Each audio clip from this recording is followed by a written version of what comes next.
monologuing. What were you monologuing about? About how I should have come up with something better to monologue. I should have memorized something from Little House on the Prairie. Wow.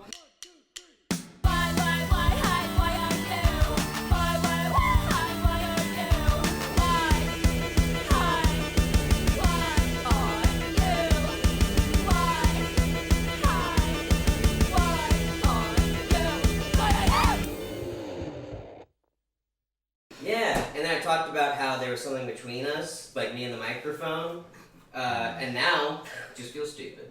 Yeah. Well, if it makes you feel any better, now we're recording.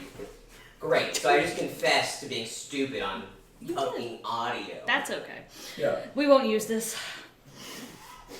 I don't believe. Are we recording? We are recording, yeah. Cool. Yeah. You're good. Yeah. I'm sorry I ambushed you, but I really just wanted Lucas to talk about how he was talking to himself on the microphone. Yeah. Well, you know, just we would never be able to get him to say that again. No. So you had to get I'm it. kind of locked tight. A little locked. A regular style mashup that Did you somebody did. introduce me to that? I've shared it to my story multiple times, so possibly. Probably. Yeah. And then he just did the live performance of it, which I think adds a lot because like the default Yeet vocals are not really there in the mashup, but he is really pushing it. What did you think about that, Marcus? About what? About the song. I love it. You love it? Yeah, it's great. I think that's what we need more in the world. Mashups? Yeah. Yeah. Just Yeet. He just wants there to be more Yeet around. Honestly, I I don't think the... disagree with me. Yeah. I don't know his philosophies on life. That's Oh, true. I thought you meant the verb yeet. Like, the world would be a better place if we just... Use the word. If we just say Use the Yeet word more. I think that's how we got here. got here to I the think how we specific... fix it is Yeet's music. Yeah, that's true. It's very, history doesn't repeat, but it rhymes in that kind of way. And it turns out Yeet does rhyme with Yeet, and he's just come back full circle. Also, if you guys, haven't already, turn the volume off of your phones, because that was my phone that just went off. Oh, I didn't hear. Mine is completely. Yeah, so if Always off? Almost, yeah. Yeah, I turned it on yesterday for the first time in like months. yeah, it's vibrating. Because I wanted to take a nap before the show, and I'm always terrified of missing an alarm, like I did this morning. Yeah, That's okay. So I turned it on, and then I put the phone somewhere. it's muffled. No, I've done that before, Yeah. foolishly. Yeah. Under my pillow, like, oh, like I'm a fucking princess. I'll wake up. I'm delicate. Nah. No. So did you put it, like, in a place where you would have to get up and go turn it off? Oh, Dracula did. like coffin style? Yeah. Okay, hands on the So chest. when it vibrates and screams at me, I won't hear the scream, but I'll feel the vibrate. Yeah. Is the ringtone a scream, or do you just think your phone is screaming at you? It's telling me to do something. It sounds like screaming. Well, what's the ringtone? It's very peaceful. So you think peaceful things are screaming at you all the It's time? the tone. Yeah. Well, It's the tone. Yeah. It's telling me to go the opposite way of my body's signals. My body was very tired, and it was like, you should. If this were anything else, I would stay home.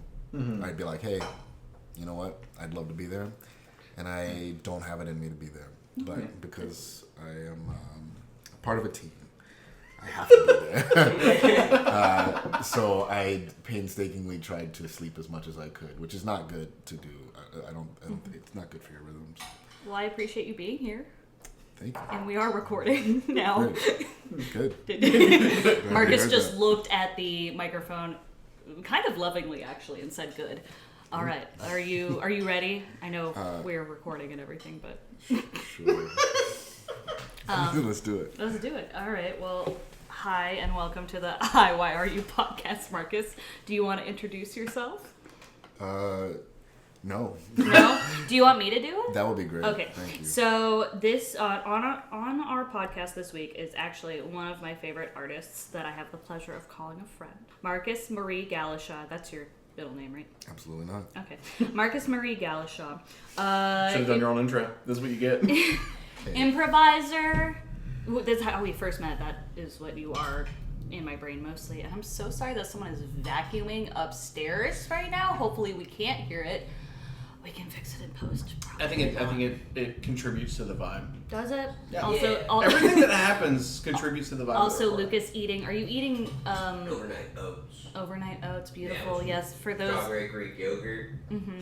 Yeah. For those good. who have missed Lucas being a, what did you call him earlier? I call him Statler and Waldorf. Oh, a Stalldorf. A Because he's the Stalldorf. combination. A Stalldorf. Lucas is back on the pod. I'm gonna be printing shit today. Oh, So I'll be walking in and out. sick. Well, printing one thing. Okay.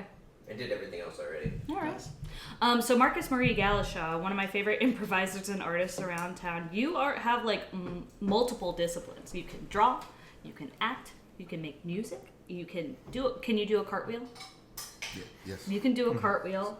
Some people can't. So No, I was questioning the validity of that statement. the cartwheel. If it's still like it hasn't my cartwheel expired because I haven't done it. Can in a long cartwheels time. expire? I think you do have to re-up it every year. Yeah, it's like your license plate. You do have to re-register. So it's like the physical, like you have to do it every year in order to make sure you can do it. Exactly. It's not. I don't. Is it? You said a renewal? Like your license. We can't just be having people doing unlicensed cartwheels. They're gonna hurt themselves or others. Like True. it's a public safety concern. How would you go about getting a cartwheel license? You go to the LMV, and they test you on it. The LMV. For the people that don't know, what's this? The Department of Motor Vehicles, Okay. and they have like a course where you do the cartwheels. How long does this course take? It depends on your skill level. Okay. All right. Marcus, we keep getting off track because we're all so funny and It's just one wide talented. track. Yep. Doing a good stretch. We love a good stretch for a podcast. I don't know what to say. For the viewers at home, stretching. I am stretching. For the view, yes. Well, I was thinking about the cartwheel thing, and the accurate part about it is that like people often lose the ability to like reach their hands behind their backs. Yeah. I don't know if you've seen the tennis ball Yes. exercise, and that contributes to a lot of your stability when you're doing a cartwheel. So people forget that, like, oh wait, I haven't reached back in a long time. So and then you they hurt did- something. And they You try just hurt something? No, I haven't. Because I'm fully licensed. Yeah. Yeah. Good. Stays up on his paperwork and all that. Yep. Thank you. For Yeah, that. before we move away, I came up in my late teens. I came up in my local town had a vibrant like punk and hardcore scene. So I'd go to a lot of concerts, and my friend Chris, at the time, Chris was like 5'8", 260 plus, but could do a full extension cartwheel. And so in mosh pits, that was like a move he would do. I love that. And it's one of those things where like he knows he can do it, he's practiced it, he's Oh. very good at it, but it is terrifying to see in a mosh pit some big burly dude just do a cartwheel. Just wanted to make sure I got that in before we left it, because I had a relevant cartwheel anecdote. Well, and it didn't happen often. There's not a lot of places for it. One of my favorite comedians, Lou Wilson, who is of Dropout fame. Are you familiar with Lou Wilson? No. Okay. Well, he's maybe by face. very funny. Gotcha. He does I don't remember what Game Changer episode it was, but he does a cartwheel. And I don't remember if he can do a cartwheel or not, or he famously can't. He cannot. He cannot do a cartwheel. But that is the cartwheel story that I am thinking of right now, of Lou Wilson doing a cartwheel. I'll show you a Is video. that the one where they have to improve? Yes, Yeah. that is the one where they have to improve. Thank you, Lucas. I got you. Thank you. Marcus, let's get back to you because this is what this podcast is about. Is there anything else I missed in your intro besides us going off on tangents for literally 3 minutes? I don't remember. So I said improviser, artist, multidiscipline, you can do a cartwheel. You famously can draw very well. There's a Famously. I show all my friends the picture of Chris Myers as a pear. Oh. That you sent me a very long time ago. You did him justice, famous Atlanta actor Chris Myers. But did I miss anything? Because you can do it all, but I just want to make sure that our listeners know that you can do it all. Because they need to know. They do need to know. I do. You named like the main ones. I think. Yeah. What'd you I print, just Lucas? remembered this was here, so if you want to, just to, I don't know, it seems relevant. Okay. Yeah, for the viewers at home. I want to it? describe this. Oh, yeah. This is my podcast. Okay, so Lucas brought in a very detailed portrait of him and Marcus, actually. that at the bottom, I'm going to read the text first and then I'm going to describe this image. It says, Sir Lucas is good at sex and Markis from a rose. And there are 5 hearts above that. And there is a very well... who drew this? Sonia Sayani. Sonia Sayani drew, who I actually want to be on this podcast at a later date, a picture of Lucas and Markis with an 8-pack of abs on both of them, very well sculpted. These are the push-ups we keep talking about. Yeah. And Lucas is wearing a chain. I'm gonna include a photo of this on the Instagram because I don't think I can do it justice. Marcus's hair also looks like it's like a fire texture, which I love. Which is how my hair looks in real life. Yeah. And Marcus is wearing probably his not a promo hat, which he famously wears a lot of the time. And Lucas is wearing a top hat, which I think I've ever seen Lucas wear a top hat. Well, they before. have some creative liberties. Mm-hmm. That's everything else is 1-to-1. No, everything else is very accurate. Marcus, would you say this is accurate? Mm-hmm. Yeah. You are also a couple inches taller than Lucas. Is that Yeah. true? Yeah, okay. that's a true. couple. There's very few people I'm taller than, and Lucas I'm and one I of them. share almost the same height. So Yeah. Okay. I wouldn't say by much. I just say. This is accurate. Well, actually, we though. don't know because my hair is taller, so we don't Yeah. actually know. You That's could be fair. taller than me. I think you're taller. But in this I saw photo, it with my head. you're also standing like a little bit behind him, so that could have thrown off the perspective a little bit. But this is a beautiful portrait. Thank you for showing us this, Lucas. Y'all looking mad dehydrated in that to get that kind of muscle definition.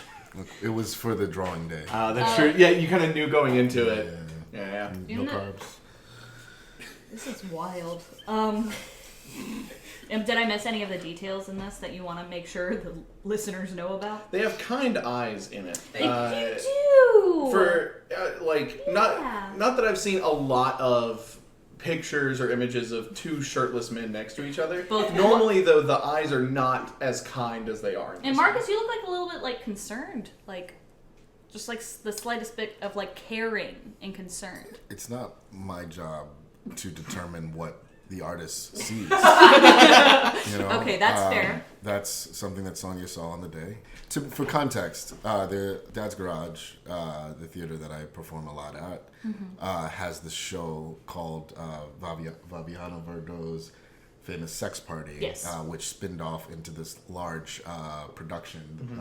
Murder on Vaviana Island was a large musical production that they had this huge event, every time the show performed, there were like vendors in the lobby and they decorated the entire theater, which is something they haven't done before for a single show. And they also, one of the vendors was our friend Sonia, who draws. She's an amazing she's artist. Amazing artist. And she was drawing caricatures of people as they walked up, and you could tip her or not, and we tipped her, but because not to get the abs aren't always there. No, yeah, they're always there. Yeah. That's not. It's really to get the kindness in the eyes is kind of what you The paid. kindness Yes. in the eyes is what we paid for. Yes. Yeah.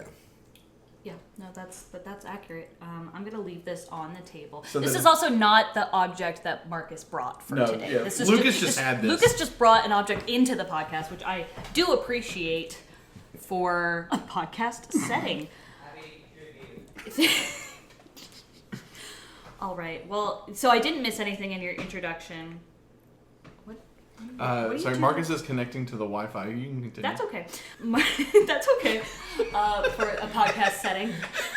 Try to do it discreet No, way. it's fine. You guys were just whispering and like showing each other's phones. So We didn't whisper at all, Mark. We were doing that completely silently. That's actually, you're right. Yeah. I'm just trying to conflate because I felt left out. Marcus. Oh, would you like the Wi-Fi password as well? I have the Wi-Fi password. Oh, well I then. think. Does I don't- the audience need the Wi-Fi? Do we all need the Wi-Fi password? Yeah, because we got you. What was I gonna say? Okay, Marcus. What are you You're looking at all of Lucas's knickknacks. I just like that there's a display shelf that has many objects of import. It's very sexily lit, and I don't know if it's because the chrome Switch controller is also next to the gold PS4 controller that like is heightening. Yeah. Oh, and there's also like a copper shaker for like alcohol and a teapot. Yeah, no, it's all sexy. The first time I ever saw that shaker, I thought it was an urn for ashes. And I asked Drew whose ashes were in there, and then you said you didn't. You asked Drew, comma, whose ashes were in there, comma. What'd you ask me? Sorry. And it turns out there are no ashes in there. We checked. We did look. We did check. Lucas, you weren't here. I just wanted to know, because I've seen human ashes before, and I know the difference between fake human ashes and real human ashes, because I've made fake human ashes and also spread real human ashes. But this podcast isn't about me. Marcus. Oh my god. Okay, so the question that I usually ask people when they first come on this podcast, and I think I sent you this in the email so you wouldn't be blindsided. Actually, I didn't. I'm so sorry. You're about to be blindsided. What was, like, the first creative thing you ever did when you were a kid? Like, what was, like, it could be, like, drawing, or it could be, like, making up characters with your friends. One podcast guest we had talked about how they used to play Sonic the Hedgehog when they were a kid, and then they would draw and make their own levels. And they would put them all over their bedroom walls except for the top where they couldn't reach, because, you know, kids can't reach that far. Yeah. So my question to you is, like, is there anything that started this creative journey for you?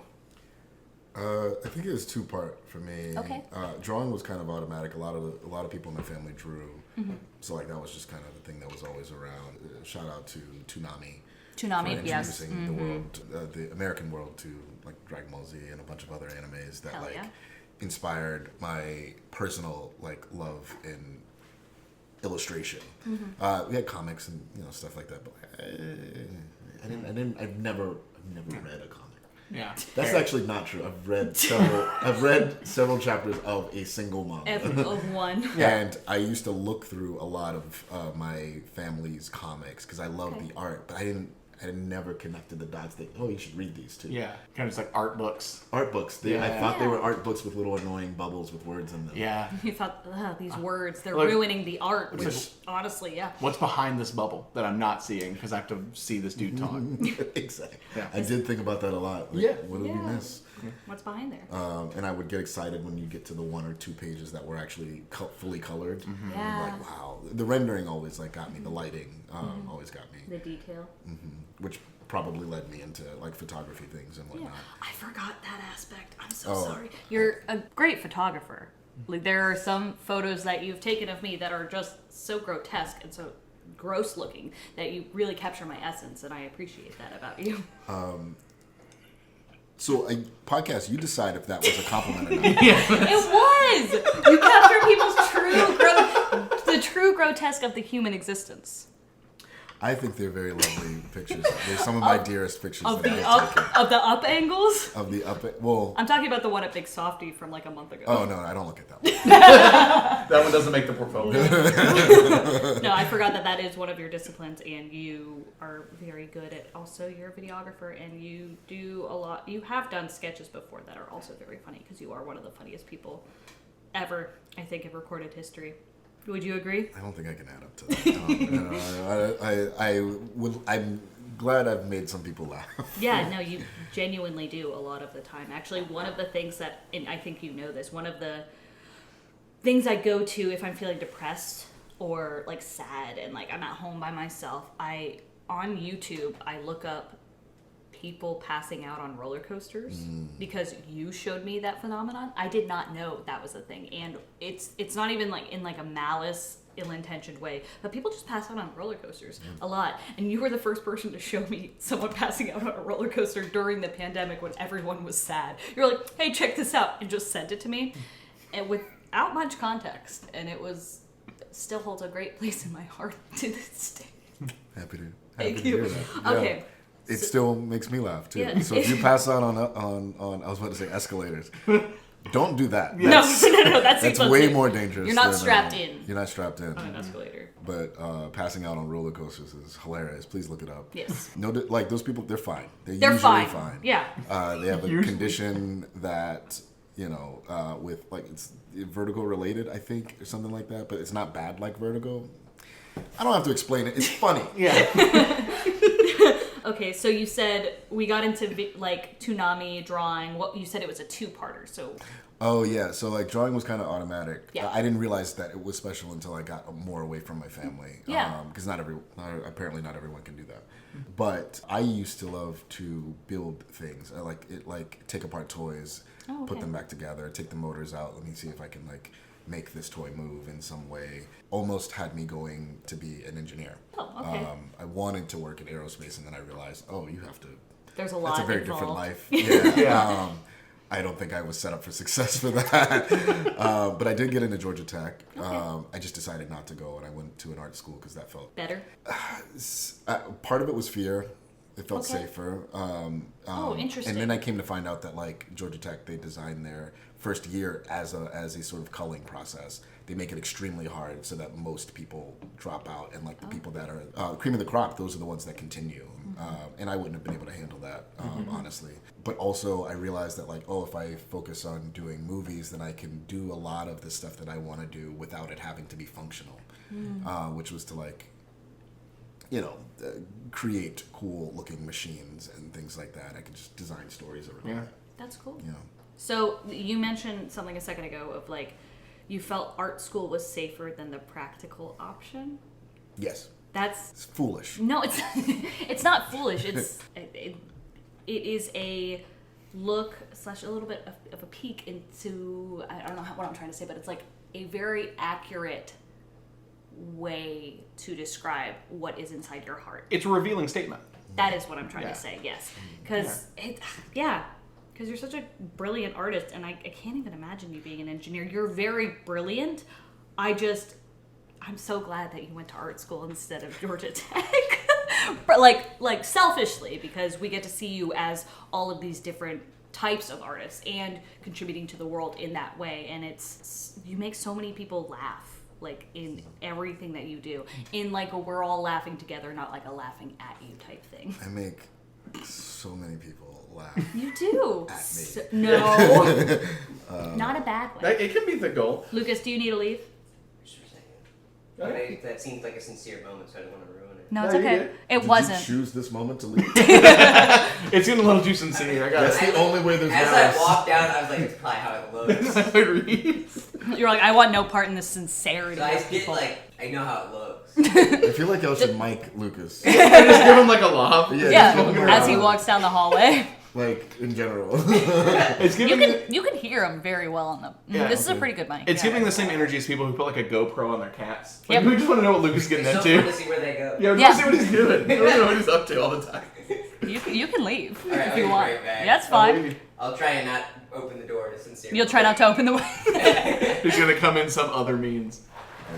Yes. It does also speak to, though, when you were going to art school, were you career-minded with it? Absolutely. Well, it started from high school, honestly. The high school that I went to was one of the rare things. I hope they come back. But it was a trade high school. Oh.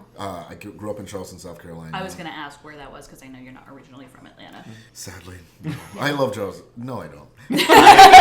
That's okay. You don't have to love Charleston. I do love Charleston. I love the people there. Okay. I don't love all of the people. That's there. okay. And it was kind of challenging growing up there. It's a city that loves its history, and it doesn't bode well for black people, Yeah. unfortunately. So being constantly reminded of slavery and things like that was just not a fun time. And tonally speaking, when people look at you, they look at you like you're a lesser, And so I wanted to get out of there as quickly as possible. Yeah. But that's not to avoid the people that I grew up around. Yeah. That's for societal reasons that we're still trying to change. You know what I'm saying? But you went to a trade. For the listeners at home, do you want to just describe what you just you did? can describe it. No, I'm not going to. You have to. I do this hand gesture, which is really, now that I think about it, it's in reference to probably another mutual friend, Jonathan Pulowski. Yep. He introduced me to that thing that a lot of frat boys do, where they try to snap their finger in the air, but I can't do it. So I just started doing the peace sign, but doing it in the same Shaking gesture. it very okay. It's derivative in Georgia. The good old boys, the redneck people, would have the dip can, and it's the way you would pack the dip can. And then that would cascade into the frat boys who would do it as just because I learned how to do it in high school. I don't think my knuckle joint is loose enough to do it anymore, ladies.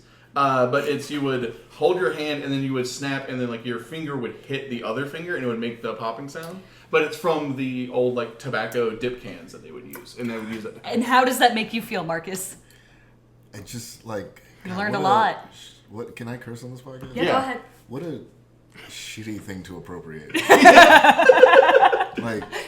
Just do tobacco for I real. want to appropriate some of white culture's like knowledge of money, not Yeah. dip can. Yeah, not tobacco abuse.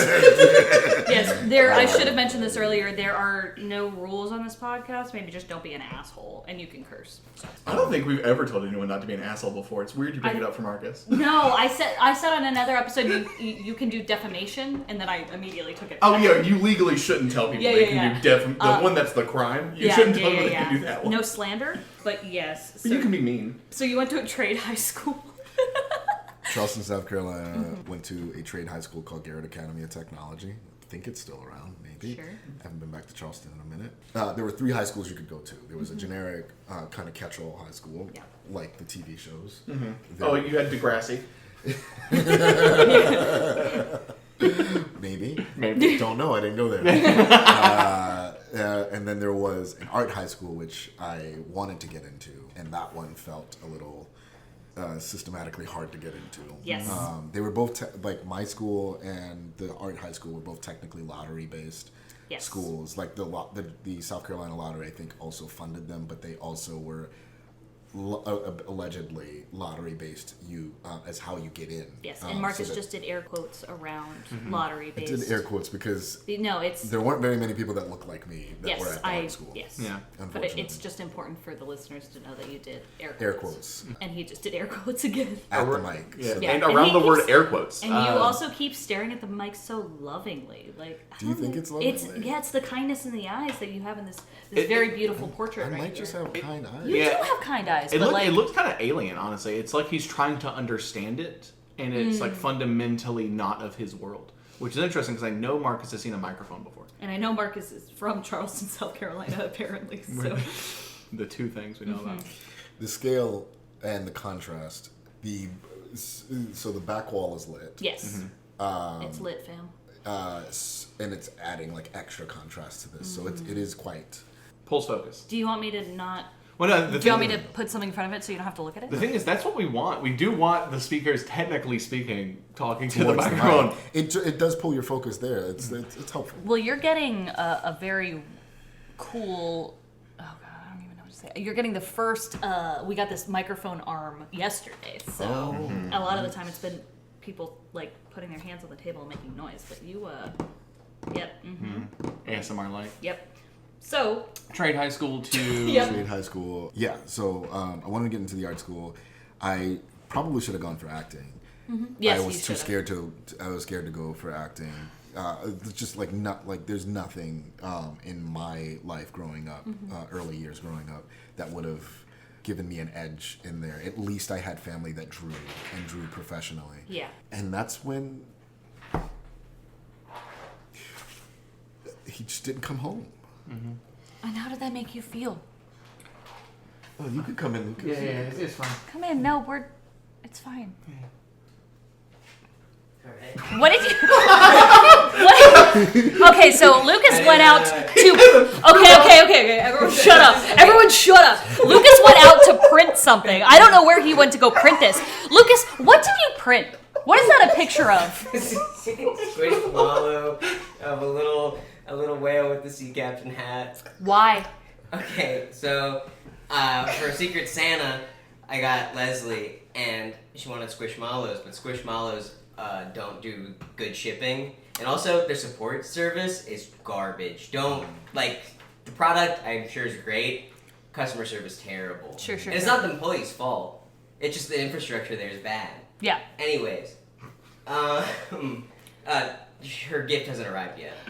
So and don't worry, this podcast will come out in middle of next year. So probably right after it gets to you. yeah. Yeah, no, that's perfect, because I'm going to...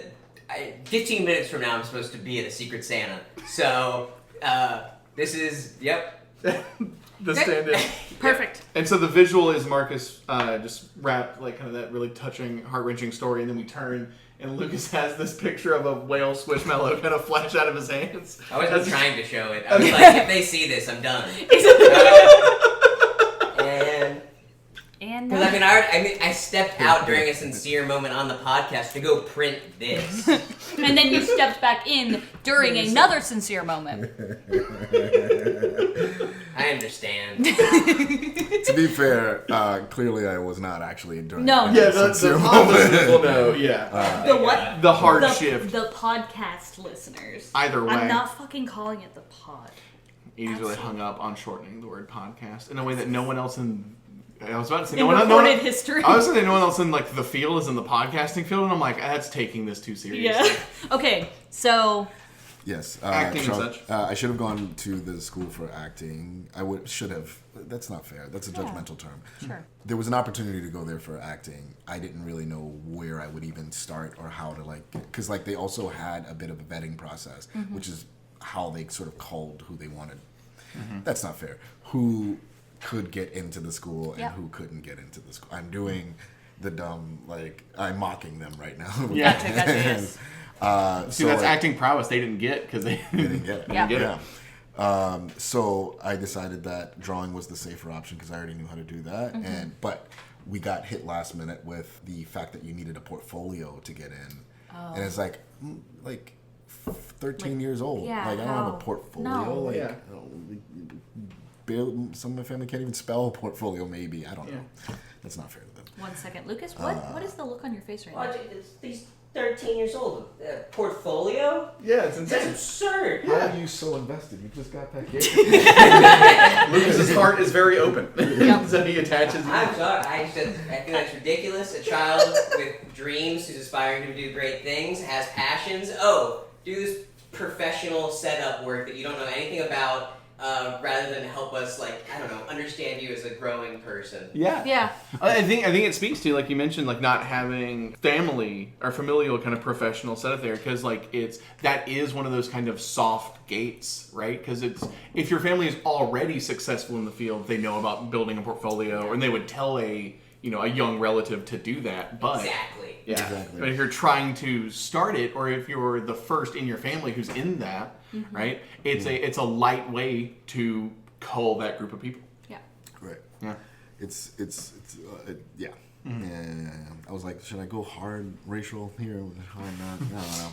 But yeah, it's one of the sort of blind spots of the idea of privilege, where it's the culture that is, or the society that we have. I hate using that word, but the society that we have is built up with a lot of expectations, and there's just a lot of people that aren't aware of those expectations. So if you don't know what a portfolio is, you didn't grow up in a world where a portfolio is, you're supposed to prepare for that. So I had a drawing that I'd drawn in class that was of little young Gohan with the weird outfit he was wearing, When he's just like Piccolo, and he has the before then, when he was still before he when he was young, he's he's like young. Kid Gohan. Okay. He was dressed like a small feudal lord. Yeah. Oh, yes. When he has the hat with the Dragon Ball With on the it. ball on it, yeah. So I had that and maybe a couple of other sketches, and I didn't really know how to put it. I think we You're bought 13, a folder. I Yeah. don't. Anyway, that's what I showed them, and they denied me, and so I didn't get into that. But I'm very grateful. I want to be clear. I don't think the system is correct. I'm not praising the system at all, but I do think it worked out for me for the best. Yeah. Because I got into Garrett Academy, and I went there for graphic communications, and the teacher that was there in my 9th grade year. You don't start your trade until your 10th. But the teacher was there for the 9th grade year. She knew 3D animation, and I went there. I was like, hey, I just saw Shrek. Shrek's crazy. That changed my world of what you could do with I mean, Shrek was groundbreaking, not in just the soundtrack, but then also the animation style. Right. No one else had used Smash Mouth in a soundtrack. That's not what I before. mean. And That's not what I after mean. that. Yeah, and not after. Because they know that they're a copy of a copy. They're like, we can't stand on our own 2 feet. But wait, what did Mystery Men came out? Mystery Man came out before, and that had the Before, music okay. video. That did have the tie-in Yeah. music video by Smash Mouth, but go ahead. Yeah, I think we had to make sure we were correct on, Yeah, the, I on the needed podcast to know that, yeah. for all the Mystery Men fans. Yes. She knew 3D animation. I was like, hey, I want to do stuff like that. Is this because you could still change your trade? Yeah. So I was deciding what I wanted to do. She's like, yeah, I could teach you how to do that. We'll learn a lot of different things, but I can show you how to do that. And I was like, okay, great, done deal, sign me up. And then she left. Of course. So 10th grade year, we got a new teacher who I'm really sad that I'm blanking I on was her gonna name right ask, now. yeah. But she was phenomenal. Definitely out of her depth. She was just it's, how do I describe? Petite, innocent white woman Oh, from yep. Mm-hmm. Pittsburgh, I believe. Oh. Like, I think that's where she went. She went to the Art Institute of Pittsburgh, I believe, which is, if I'm correct, well known for graphic design. And she was really good at what she did. Yeah. However, she was out of her depth for this, like, very black ass school in Charleston, South Carolina, and in a class that was, like, hell-bent on Destroying her? making her stronger. Okay. I like the way you This put is it the better. starting premise of a lot of movies. Right. How do I reach these kids? How do I reach these kids? And she did. She did reach these kids. We loved her by the end of it, and she loved us, and she gave us a lot. Gave us a lot of freedom. Me in particular, I got a lot of privilege being in that class because I like worked my ass off and was excited, which was one of the few people that were like actually excited about what we were learning. I didn't really want to learn like traditional graphic design, like, you know, back then it was like called PageMaker before it was like Adobe InDesign, before Adobe even bought it. So like margins and gutters and like all that stuff like that was like very boring. But learning why we did it opened me up to wanting to continue doing it, and like it was a thing that I was able to make money doing. Like there were very few people that knew digital graphic design at that time in Charleston, so like I was able to do like people's business cards and stuff like that. And I had a cousin who was really good at pirating software, and he like loaded my computer up. That like I finally got a computer, and then he was like, have all of these things.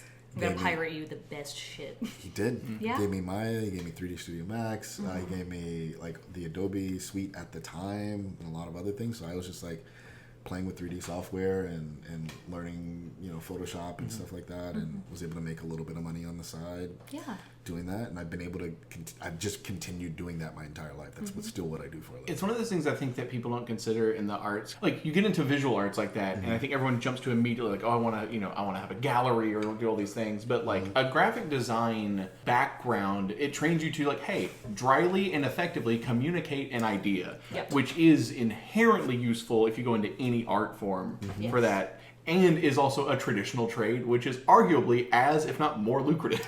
Like, it's a good backing to have. And the art that you're more passionate about, it's like, well, I now have the training to just effectively communicate the ideas I'm trying to communicate. Right. Yeah. Yeah. It does give you the ability to like focus in on what is the point of this thing and who am I trying to speak to. Yeah. Which is a lifelong skill that has served me, and it complements with improv, which is 100%. at least my philosophy. On No, it. and you are a very effective communicator in improv.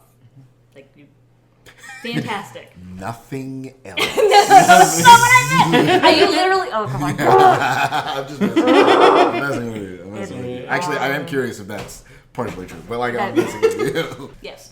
Okay. So you go from 3D animation class and like learning from this very specific teacher. You said that you had the opportunity to possibly go to Georgia Tech, and then you decided not to. What was the like deciding factor, and where did you go instead? Yeah, the deciding factor was money. I mean, that's always part of it, Always right? part of it, but yes. like, it was really just like, okay, if we are spending this much money, and it's not my money. Yeah. Partially my money, but like family, I had an aunt that was willing to help us out, and I didn't want to, I didn't want to like squander her money and like foolishly get into something I couldn't. Like I felt the responsibility even as like a high schooler. What am I gonna have the most likelihood in having some success in, or at least being able to like pay back? Yeah. I was like, okay, well, I have the most experience in doing art, and I also have the most passion in doing art. Like, if I wanted to keep tinkering with engineering, I always felt like that was something I could learn on my own on some level. Interesting. Which is fascinating, Because right? it's normally the exact opposite. Yeah. But it's like most of my uncles, like they know how to fix cars and stuff like that, and they never went to school for that stuff. You just learn it from someone else. I also grew up so we had close family. Yes. My mom's best friend, her husband, and her son.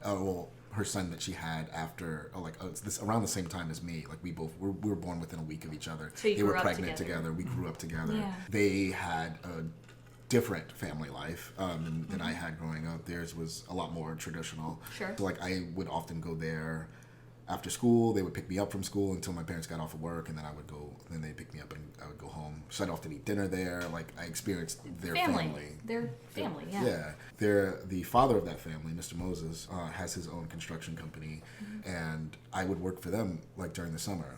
So, like, I started off around, like, age 7. That was my, like, first job. Raking yards, painting fences, stuff like that. Very, like... Child labor, yeah.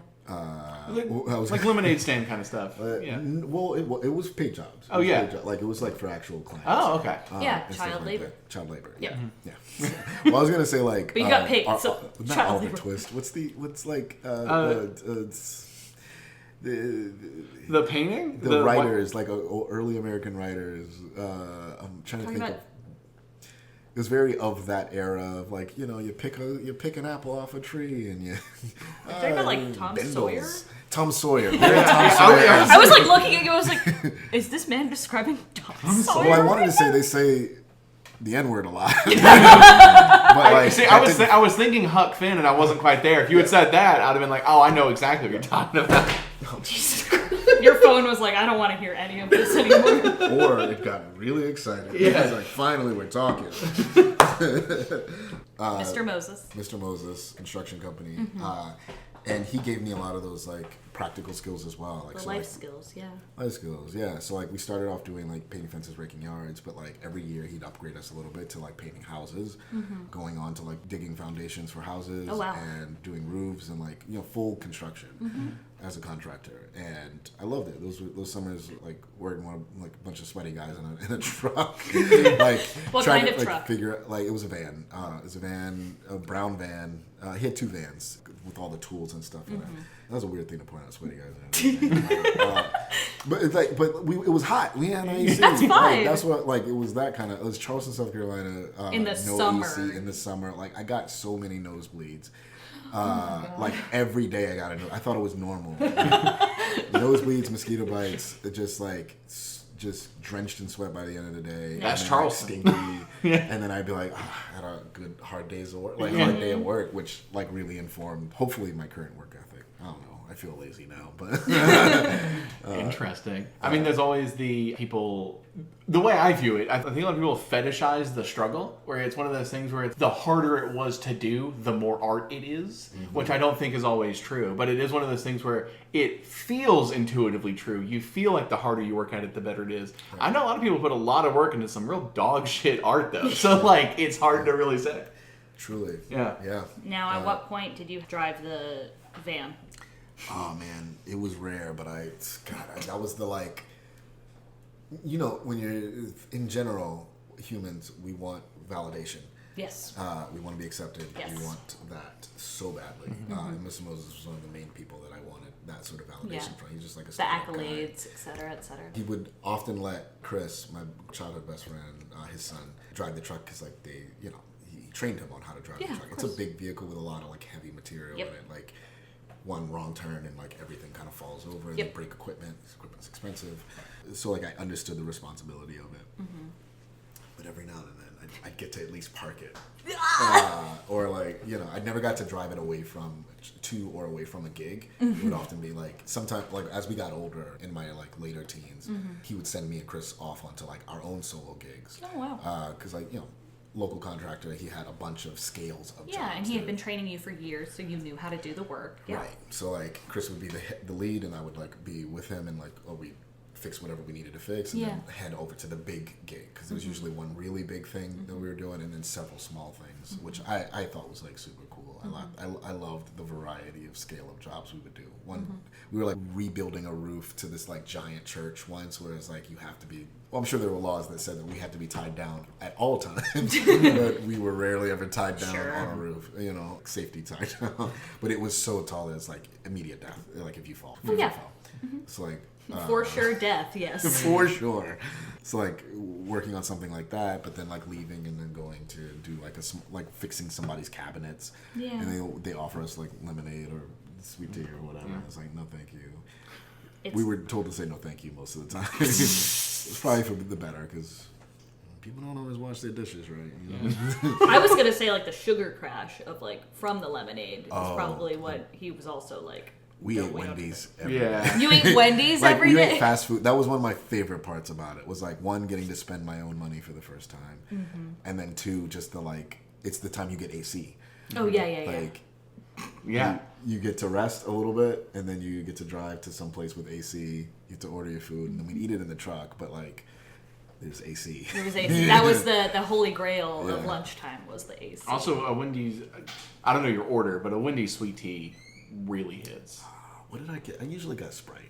Right? Because Sprite was the giving drink. Okay. To me, Yeah. I didn't mind flat Sprite. So as it got flat or like watered down Sprite, It was still. it was refreshing. Actually, a little watered down Sprite, like on a hot, like if I've been working, because you can just chug it. You can just really put it down. Yeah, can't do it anymore. Now No. all I taste is sugar. I like just drinking syrup.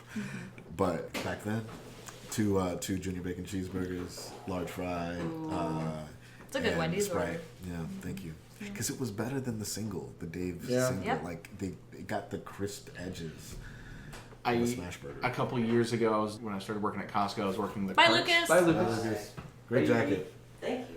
Y'all can't see it, but he's wearing a burgundy bomber. He's got actually a sick fit overall, like a navy Henley white pants. Even his gift that he's giving I know. matches the jacket. It Yeah. does. That feels more for him than for them. It is. It is. It is. It's yeah. I know what I'm doing. Yeah. You look This great. isn't the only box I had for the present. Also, It is doesn't have the present. for the listeners. It is a tin that you would normally put like cookies in, like holiday cookies, and on the side it has Christmas trees and black and green and white and a reindeer. And what's on the other side of it? Is it just that all the way around? It's Same all the way print. around. What's on the top? It is a red on the sides box, and then on the top it is a green tin lid, and then there's a white reindeer underneath the sign that says Leslie. Because the Secret Santa gift is for Leslie. Yep. Yeah. Well, have fun. Thank you. Make Have fun here. make good decisions. I will. You will. Love you guys. Bye. Love you. So you're pushing carts at Costco. It's one of the more recent things I've done straight up manual labor, and there's a Wendy's adjacent to us. And I didn't really go to Wendy's regularly, but it's honestly, if you're in a Slaps. trade, you're just doing a lot of actual work. It's good food. Good food. Good food. High calorie. Yeah. A lot of stuff to burn off. Yeah. Lifting shingles up a ladder. So, Georgia Tech, or what was the other school that you had? The Art Institute of Atlanta. Oh, yeah. Yeah. RIP? Yes. Yeah. Lost their accreditation and destroyed at this point. Jesus. Yeah. I had a couple friends who graduated from there. Yeah, it's RIP. RIP. Yeah. I noticed that both of these schools. What? I said RIP to AI, and then I was like, oh, that's actually, man, history doesn't repeat, but it rhymes. Man, it does. Yeet's still with us in the room. So both of these. Damn it. Both of these schools are in Atlanta. Yes. I noticed. Both Is of these schools is are it in Atlanta. something that brought you to Atlanta specifically, or did these two schools just happen to be in Atlanta? It was close enough to Charleston, or It was the closest big city. you wanted And to come where the players play? Yes. Yes. Okay. It's also like the Black Mecca. Yeah, You know, you're not wrong. You know, like I don't want to like use that term. Hopefully, no one's offended by Now that. you look scared of the microphone. Yeah, but like it was the holy land for Black people. like Black success was, you can have Black success there, and like you felt protected. You still largely feel protected Yeah. and safe. Like it makes me like never want to leave this city. Yeah. Because there's no other place on the planet like it. No, there's definitely not. And I've heard that from people that have seen way more of the planet than I have. I have seen a lot of the planet, and there's nothing like Atlanta, and I love it here. Yeah. So I was like, okay, well, let me start there and let that be my launching pad. The original high school plan was to come to Atlanta, finish school, go to, Yeah, don't fucking hit the Smacking the table. Come on. tables. Go to New York for like a summer film program, because like Okay. the plan was to like learn animation Yeah. in college, then go learn live action for like a summer program. I was like, I don't need to go to a full 4-year college Yeah. for film production, but I did want to learn like how to run a set and things like that. Yes. And make some connections hopefully, and then make my way out west To LA. to LA. Yeah. And then that completely fell apart You in a just good fell way. in love with Atlanta. You love it here, and that's what happened, right? A lot of struggles in between there. Yeah, sure. But also, Hollywood came here. You know, That's true. and Hollywood it was did like come here. much less of a reason to go out there, even still. Yeah. And yeah, I did eventually fall in love with Atlanta. It took some struggling It to took fall some- in love with Atlanta. Well, like loving Atlanta and Atlanta loving me, it was two different things. And it's yeah. like I felt like it took a while for Atlanta to love me back, and you know. Well, that's Atlanta nice. does love you. Thank you. You're welcome. I know many people that love you that also happen to live here. And then there's this one guy, I don't know if you know him. His name's Freddie Boyd. He lives out in LA now. He loves you. I love Freddie Boyd. I love Freddie Boyd too, but I know you love Freddie Boyd more than most people Yeah, I do. on the entire planet. They do. They Yeah. do. Well, you know, his mom, his dad. Your what? Christian Grey Moore. I thought you just called Freddie Boyd your dad. No, his mom, his dad, Christian Grey Moore. Those are he has much closer friends, but I like know. artistically speaking, we feel like brothers. No, yeah, you guys are a pleasure to watch on stage. I know he was in town a few months ago. Was that months ago? I don't remember when you did the show with him, with Mark Kendall opening for you. Yes. That was Yeah. so much The Rob fun. Mello Studio. Yep. Shout out Rob Mello. Shout out to Mello. Always shout out Rob Mello. Yeah, I wanted to bring up Freddie during this all because you two are two of my favorite people to watch do an improv duo in the grand scheme of things. Like we have like Heat Death, which is Davey and Allison. We have Two Worms, which is Cole Wadsworth and Megan Steenson. But we have Freddie Boyd and Markis Gallashaw. Do you guys call yourself anything, or do you just? Regular though. Regular though. I didn't know that. Well, now I know. I We're saw done the here. I saw the Instagram. I think I'll go through random periods where I'll get like recommended a string of like of pre-quarantine Atlanta improv. Oh yeah. And I was like, what were people up to before I got here? Yeah. And there's so much Yeah. just kind of derelict phantom Instagram pages. And I'm like, All of the whole duos. I'm like Yeah. huge fan of just like improv duos in general because I feel like it challenges you more in a way, and you have to be more in tune with the person you are on stage with. And watching you and Freddie is just what your set was about. Like you were at a cabin and you kept using the intercom system, and it was so funny. And I don't even remember, you guys were maybe playing a board game at one point during it. I don't know. I know you black out on stage a lot and you don't remember, but it was just so funny. And watching you on stage is like so much fun. Like a few weeks ago, I went and saw Invasion Christmas Carol at Dad's Garage. Shout out Dad's Garage, which they do for people who aren't familiar with this show. Every year, Dad's Garage does a version of Christmas Carol. They do a Christmas Carol. But they have a person come in who plays a mystery character to the rest of the cast who is an invader. And they have to improvise around this invader while also doing a Christmas Carol. And Drew was actually the invader that night, which was so funny. And you were an IRS agent. I was a tax auditor. Yeah, and then you play a lot of different characters in this show specifically. Can you name all of them? Because I lost track after a while. Oh, Bob Cratchit. Yes. Young Scrooge, and Partygoer. Partygoer. It was an interesting tilt in the show because I was like, Marcus as an actor kind of getting a lot of FaceTime to be a nondescript partygoer in this scene. Yeah. It creates an interesting tableau. But it's just always funny that you were playing a young Ebenezer Scrooge to Tom Rittenhouse's old Scrooge. That's why I was like, oh yeah, they're wearing the same scarf. Yeah, that makes sense. Yep. That's how you know it's the That's how same you know thing. they're the same person. But I will go see a show that you're in just because you're in it, because I know it's going to be fun and I will laugh. And yeah. I was gonna say also because like we were talking about like your duo with Freddie Boyd as a performer to kind of like we've been talking a lot about like kind of Marcus's past up to this point, but like to the kind of recent past and present, you're a very immediate and very good collaborator. I agree. Because I see like it's to the point that it's like if you're in a show, I have a very reasonable expectation that show's gonna be good. That's but it's what I'm also trying to say, always yeah. gonna be unique to whatever that show is, because whatever group you're in, you do bring a different energy. So it's not like I'm going to go get to see Marcus do his thing. It's like, no, this show is going to be good because he adds something to it, and he's always kind of playing differently in the space based on who you're with. Yes. Is a read I get from the outside. Yeah. It's high praise. Oh, Thank you. of course. Very intentional. No, and it shows. And yeah, I also love everyone in the community has such praise about you. Like, one of my favorite compliments that I've ever received is from someone who I admire greatly, improv scene and comedy scene. His name is Mark Kendall. Mm-hmm. You're aware of this man. He also did the hand gesture again, which... He's packing his dip can. Yep. Packing my dip.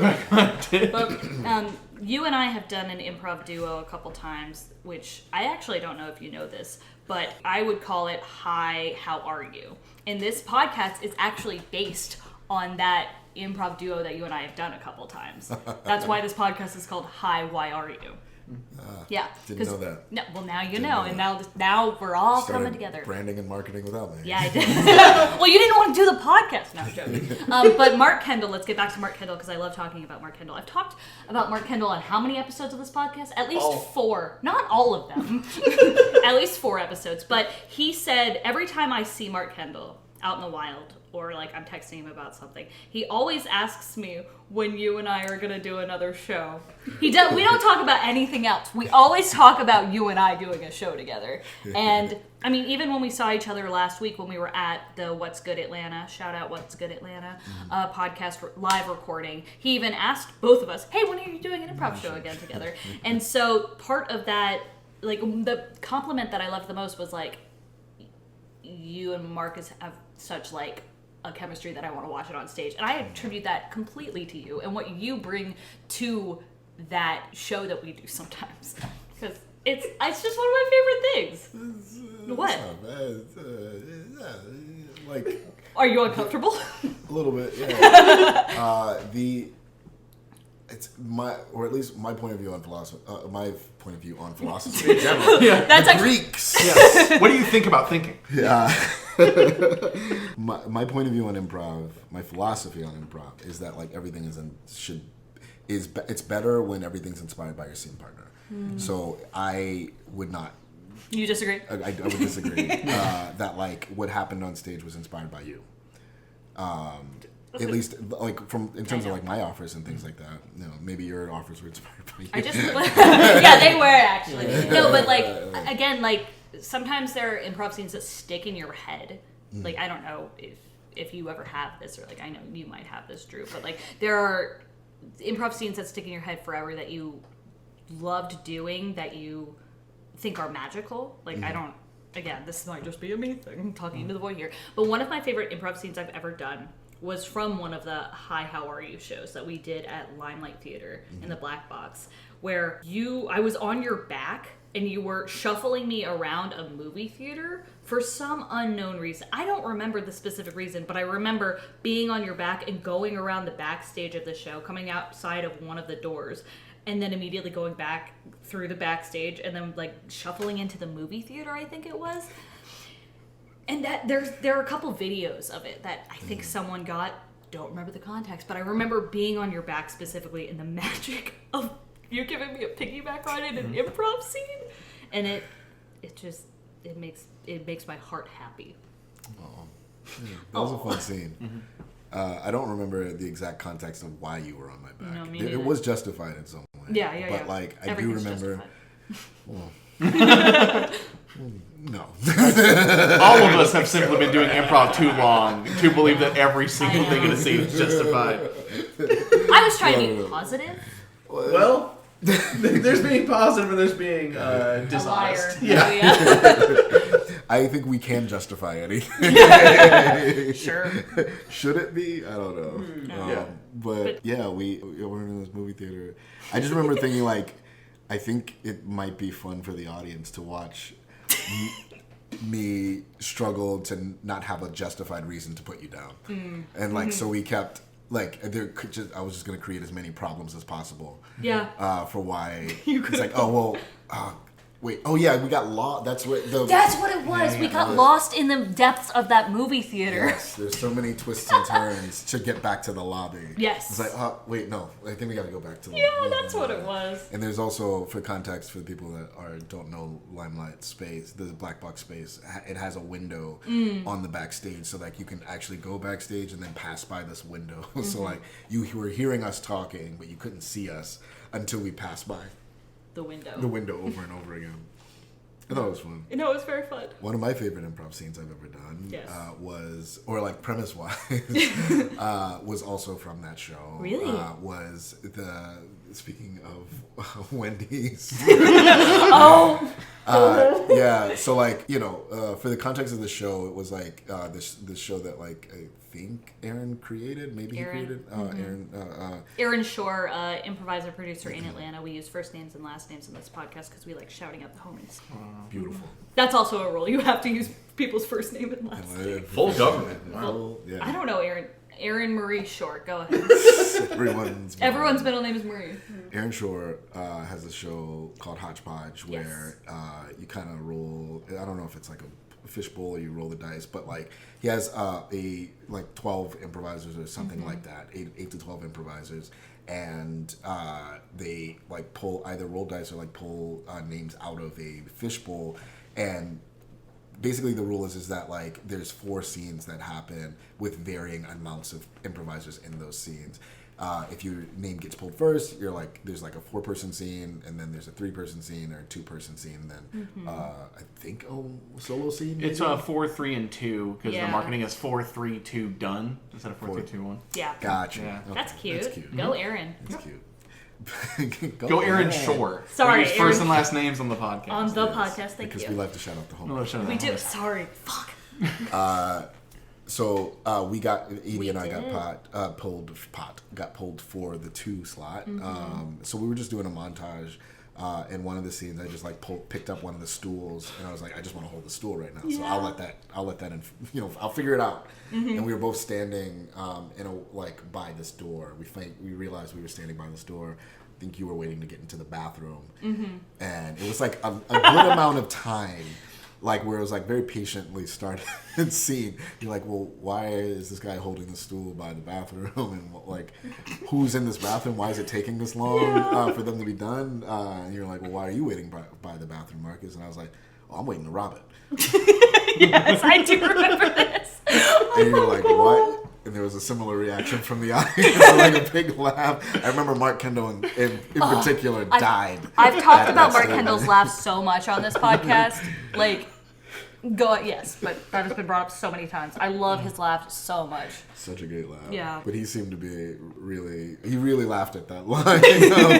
I'm waiting to rob this bathroom, this Wendy's bathroom. And then, like, the rest of the scene was like, wait, why are you trying to rob this fast food bathroom? I was like, oh, yeah, I'm just starting small. Like, I want to work up to getting the register, but, like, I can't start there. No, it takes time. Get some toilet tissue, steal some pink soap, Yep.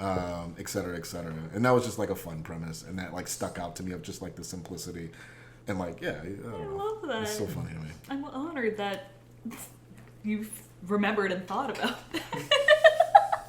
robbing a Wendy's bathroom. Okay, so speaking of improv, you and I, well, I guess all 3 of us at different times, we were all a part of Village Theater back in the day. Hey, I did want to bring up, we were calling it Limelight, and like that is technically, well, actually, Okay, not now. Yeah, that's not the point of this podcast. But yeah, I'm like, when Hodgepodge happened, sure, that's Limelight. But I'm like, the other one, that was Village Theater. I know, but we all met through. Well, I didn't even meet you through Village. I didn't meet either. I technically did meet Marcus through the oeuvre of Village, but not in the space. So Yeah. back in the early aughts and teens of the 2000s, there was I don't know. What? Why are you laughing at me? The early aughts and teens. That's of a the long span of time. It's such a long span of time.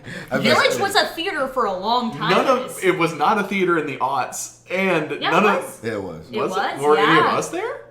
I was not. I was not there, but I'm saying it was a theater for a very long time. You're setting the stage about Village. real yes. life. But then it was also the 2000s, as opposed to, one assumes, the 1900s. The 1900s. Jesus Christ. Okay, so it was an improv theater back in the day, event space, blah, blah, blah. And all three of us were on various teams at Village Theater, main cast, Sunday improv, Thursday, whatever. I actually don't know. Since Drew and I were not at the theater at the same time, I actually don't know. I joined Village post-quarantine, so I joined it at a very singular time in its career, which is to say, when it closed. So Yeah, I was not a part of Village Theater after like 2020 era. Marcus, when did you join? Or not join? When did you start doing stuff at like Village Theater? I think I met the Village people in the 70s. when they had that one song. Yes. Yeah. I met the Village Improv people in 2014. Oh wow. So a little about my improv origins. Yeah. Didn't really know much of anything about it. One of my best friends still. Who? We were. You don't know him, but no, I know. I'm just saying. It's like The point of this fucking podcast. He doesn't go to the school. He's in Canada. Ronnie Bowler. Hey, if you need a chiropractor, go to Vital Life Chiropractic. Great. It's a fantastic chiropractor. He has a in practice Atlanta. In it. Well, yes, some kinda. It's kind of like it's He's in not Sandy technically Springs, in so. perimeter, Okay. but it is close enough. Support black business. There we go. But Ronnie, we lived together in what is now called. The fuck is it called? Where Big Softy is. Summerhill. Summerhill. It's now called Summerhill. Okay. When- We've talked about this. When New white Atlanta. people, when white people gentrify a neighborhood, Yep. The neighborhood always technically had the name, but it becomes branded as the neighborhood. They rebrand it as the same name or some shorthand of the name. It gets the TM after it. It gets the Yeah. TM Yeah. after it, and it becomes known for that name as opposed to the people that like built that neighborhood. Yes. So to speak. So I lived in Summerhill by the old Brave Stadium at Yes. the time, and we both lived there. We shared this house. He was in school to be a chiropractor, and I was. In art school. No, I was long out of school. I was working for a TV network at that time. Oh, I was okay. doing freelance work for Up TV. Well, it was originally the Gospel Music Channel, then it became Up TV. Okay. It was a direct TV channel. Okay. / Aspire TV, which was Magic Johnson's TV network before he sold it. Okay. Issa Rae got an early start on that Awesome. on that network. That channel. And then she became massively bigger than that channel ever could have aspired to be. Yeah. Because the name was Aspire. You see what I did there?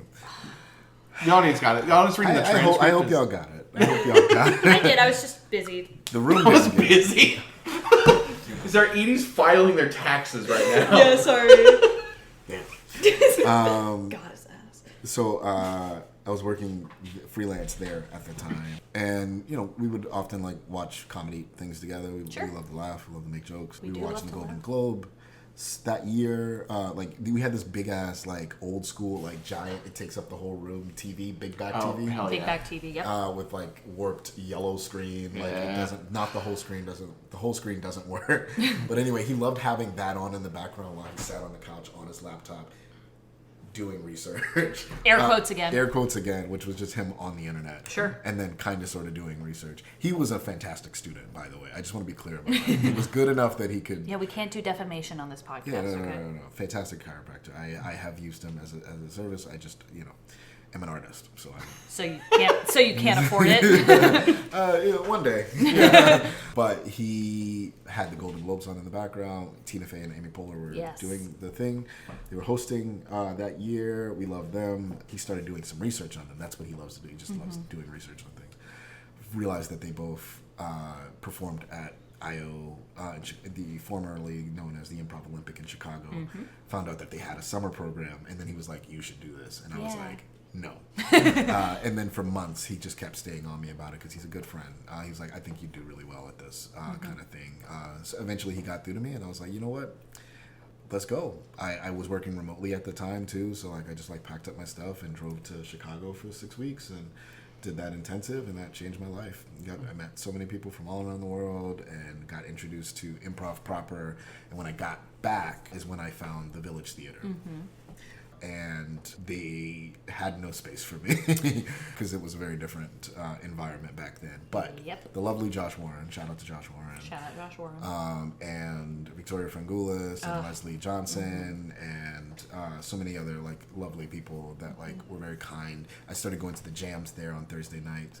They've realized that like you're really good. You're really good. We love playing with you. Unfortunately, like Josh Warren pulled me aside. He said like, "Hey, unfortunately, like I'm in this system. In this system, I can tell you right now, they're not gonna let you in, just because it's a kind of old boys club right now." But was this like 2014? This is 2014. This fall, going into fall of 2014. I remember. I was around Village at that point. Really? Oh man. Yeah, it's crazy. They. Yeah. Yeah. Weird hierarchy they had going on. Yeah. But Josh Warren very kindly was like, "Hey, there's this guy, Ian Covell. He's starting something new. Go find him." Oh, yeah. So I went to go find Ian Covell. Where'd you find him? I found him at the Robert Mello studio. Shout out Rob Mello. Shout out to Rob Mello. Love Rob. He family. So you found Ian, Ian under Covell, a rock. Yes. Under a rock. I literally met him walking into the building. Which Of Rob Mello studio? Of the Robert Mello studio, yeah. They were having a class. This woman, Amanda Roundtree. Shout out Amanda Roundtree. Shout out Amanda Roundtree. She was doing this like Chicago style improv class, and I was like, you know what? I'm not gonna take any more like class system things. I just got out of that intensive.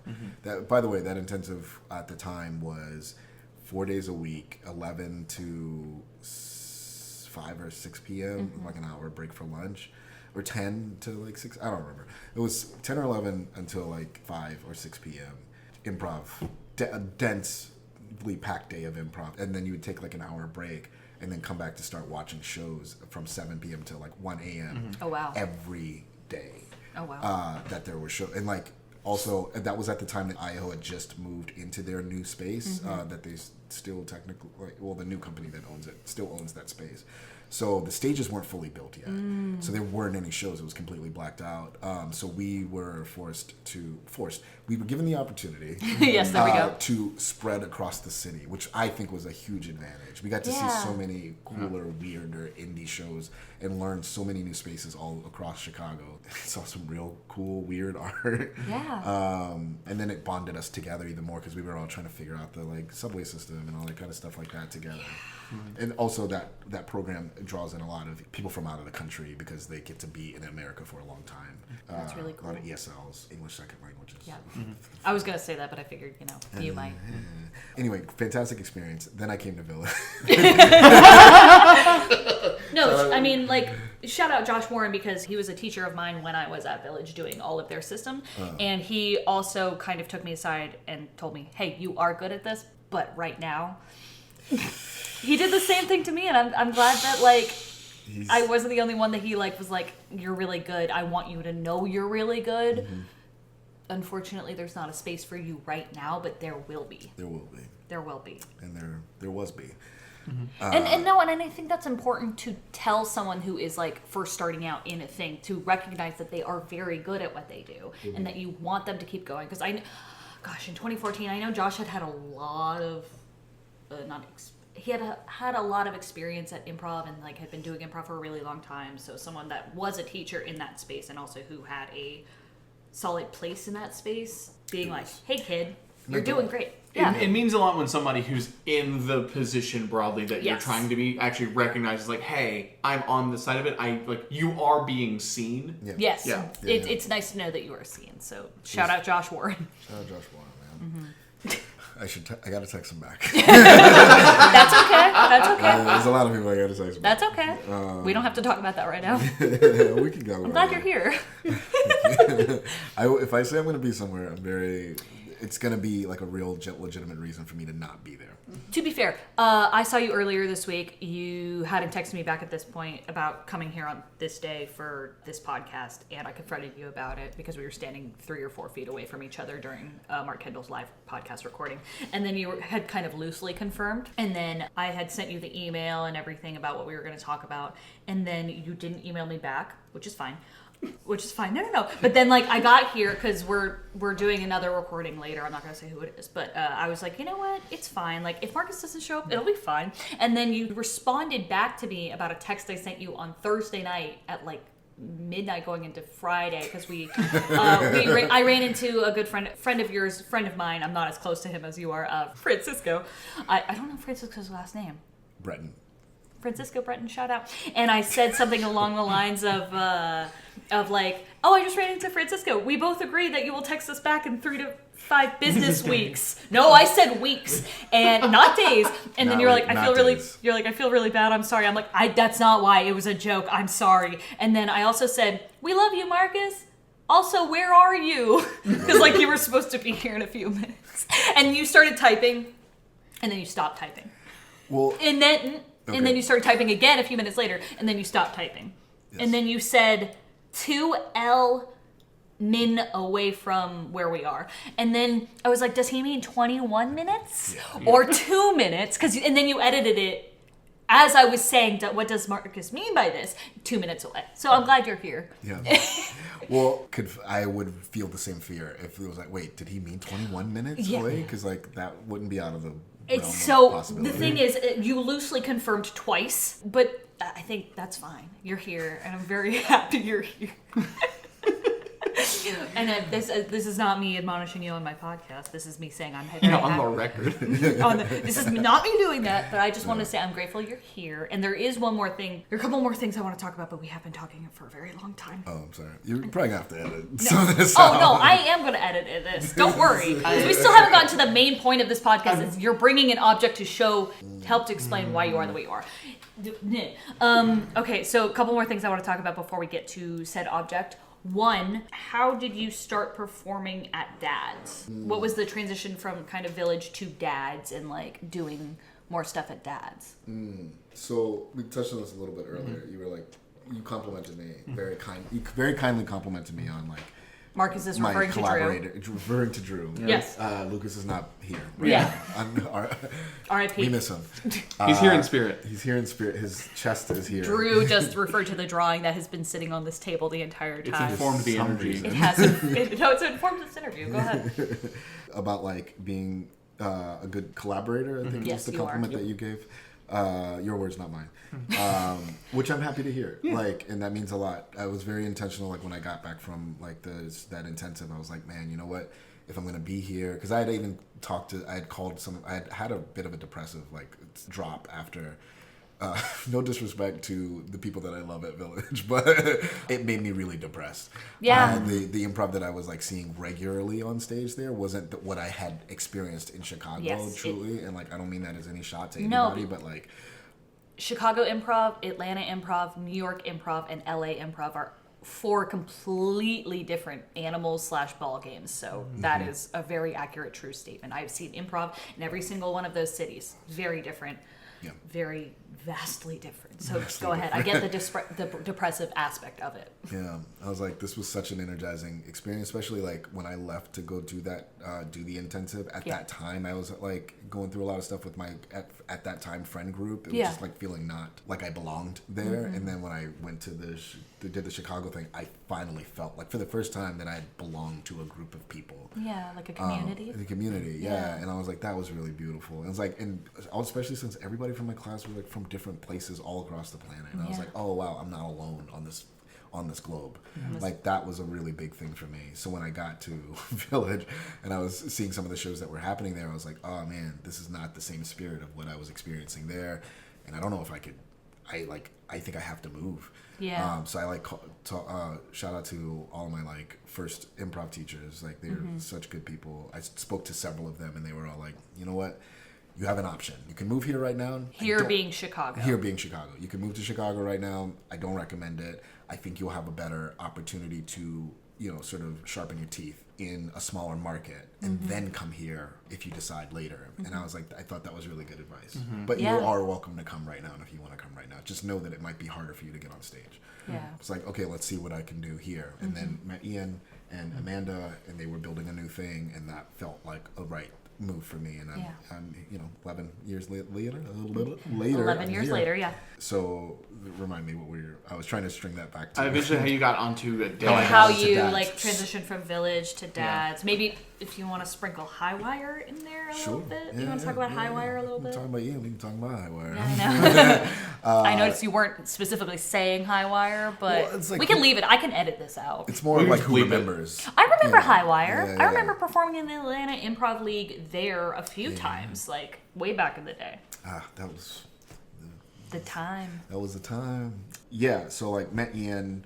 This is fall of 2014. Met Ian, took that class with Amanda. They both decided to work together. At the time, Ian was also working with this woman, Christy Oliver, who had this company called the Brink Improv. It was mostly corporate improv. But they When you teamed say up. corporate improv, what do you mean? She taught improv classes to corporate companies to try to build teamwork and Okay, things cool. like that. So like that was her bread and butter at Cool. the time. And so her and Ian got together. Ian at the time had the Atlanta Improv School, which was a much smaller thing, but like they wanted to team up because she already had a branded name and was a lot more organized than he was. Sure. So they just teamed up, and like he was really good at comedy and like knew how to teach people and things like that. So they teamed up, started the Brink Improv Theater. That lasted for like less than a year or so. They, on mutual terms, decided to like go their separate ways. But Ian continued the theater that he had built at that time because they had several running shows that Yeah. were. They specialized in like genre shows. So we had like an improvised disaster movie, improvised 80s teen movie, things like that were happening. That became High Wire Comedy Company, which is like the first theater that I was like deeply a part of, like main cast on, if you want to call it that, but there was no like definitive hierarchy system. And Amanda Roundtree was the co-artistic director at that time and had a huge influence on the shows that we were doing. And shout out to both of them Shout for out. like, the opportunities that I got to like get better. But like at that time, I was like, hey, I want to be able to play anywhere in the city. Yeah. And I want people to like want to work with me no matter where I came from or like, you know, what associations I have. I just want to be like in demand in terms of people have fun playing with me on stage. So that was always an intentional thing. I don't know if I'm like, I would like to say that I'm hitting it, but like, you know, there's always room for growth. In my humble opinion, you are hitting that. To speak to that, because like I was aware of you as a performer because I came into Village 2023 through Jenny Holden. Shout out Jenny Holden. Shout out Jenny Holden. Her production of Medieval ER, where I straight up auditioned for that like a traditional play. So I had a very abnormal entrance into Village. I don't know if that was ever an option for anyone else. But like I was aware of No. Marcus because I think you had hopped into like occasional shows because that group of Village was very familiar with you, and there were a couple shows you would hop into as like kind of friends of that version of the theater. But it was specifically after Village closed, lost its space. We were doing satellite shows at a brewery, which is now also closed, but it was Second Self. And I still have the picture, but it was Courtney was hosting. Courtney Overcash, Courtney shout Overcash. out. Shout out Courtney Overcash. First, last names. Come on. We've been doing this for a long time. We were putting together a Jurassic Park themed short form show that Marcus was invited into. So that was the first time I'd ever actually like been in a show with you. Yeah. I have a picture of Marcus in the inflatable dinosaur suit that was all the rage at the time. right. Just kind of standing very dejected in a big inflatable dinosaur suit. I have a picture of that, and it's one of the funniest things I have. I'm going to put that in the carousel Yeah. for this episode so everyone can see it. There's going to be a lot of visuals in Yes. this podcast episode. boy.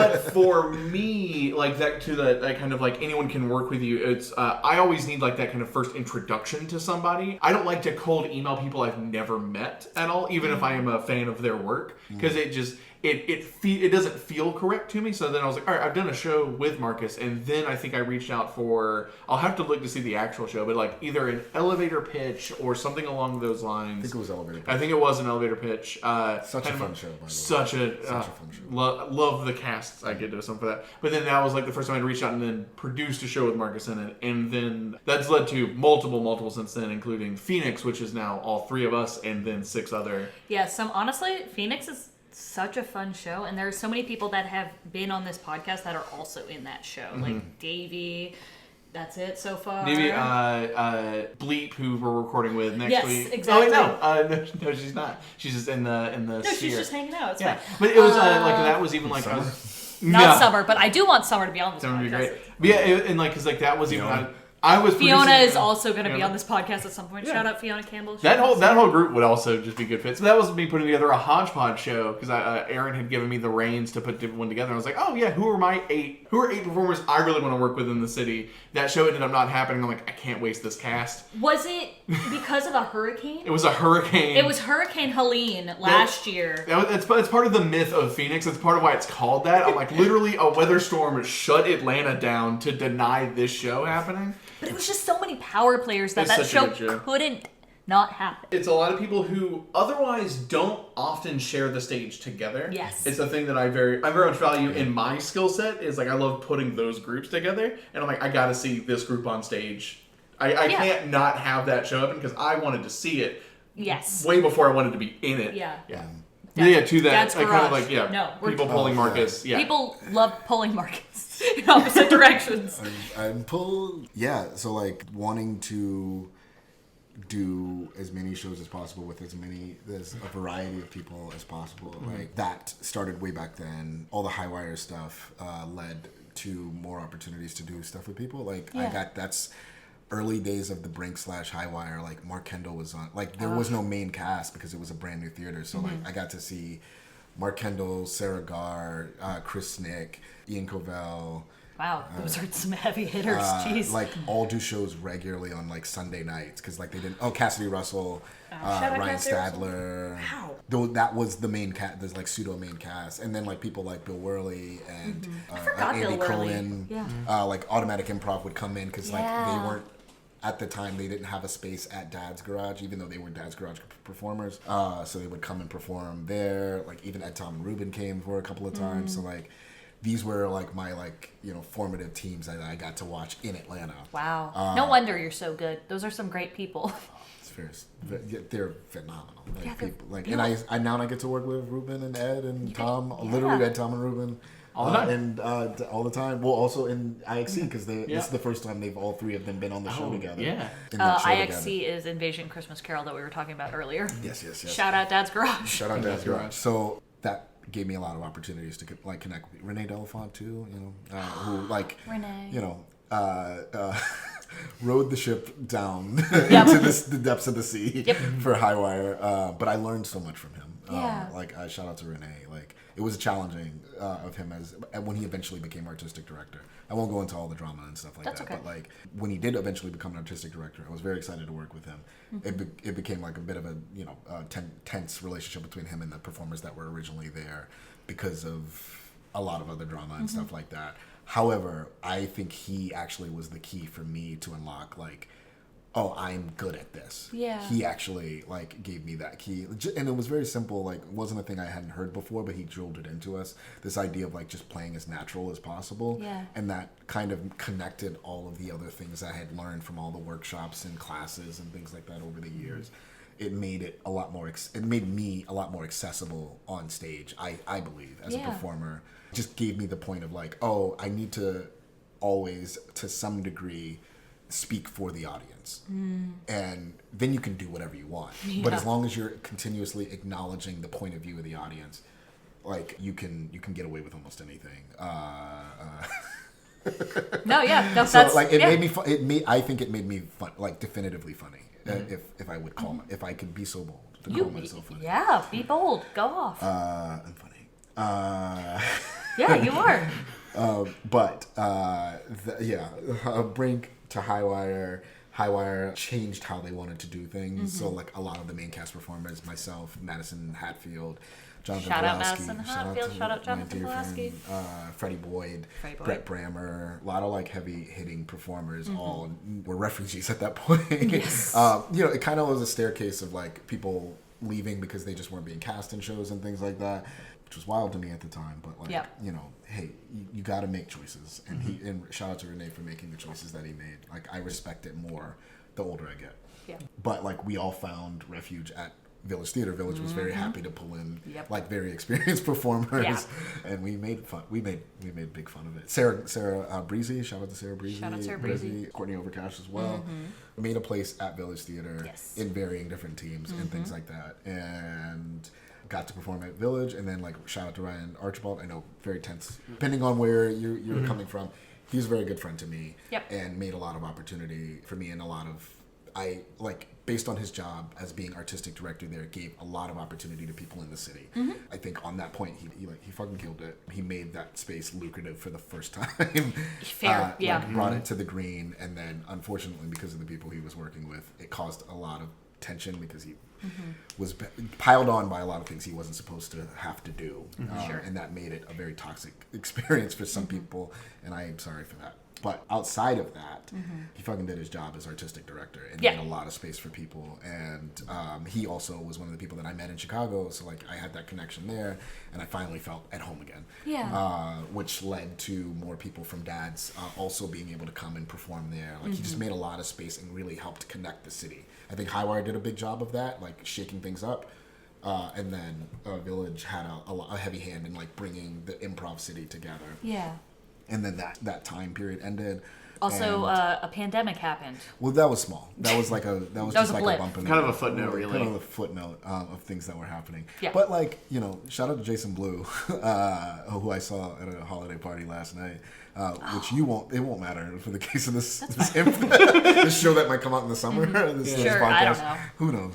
I've actually messed with the order a bit, so we'll see. We'll see. There's only 2 episodes that have to go back to back, and it's Karen Cassidy and Mark Kendall.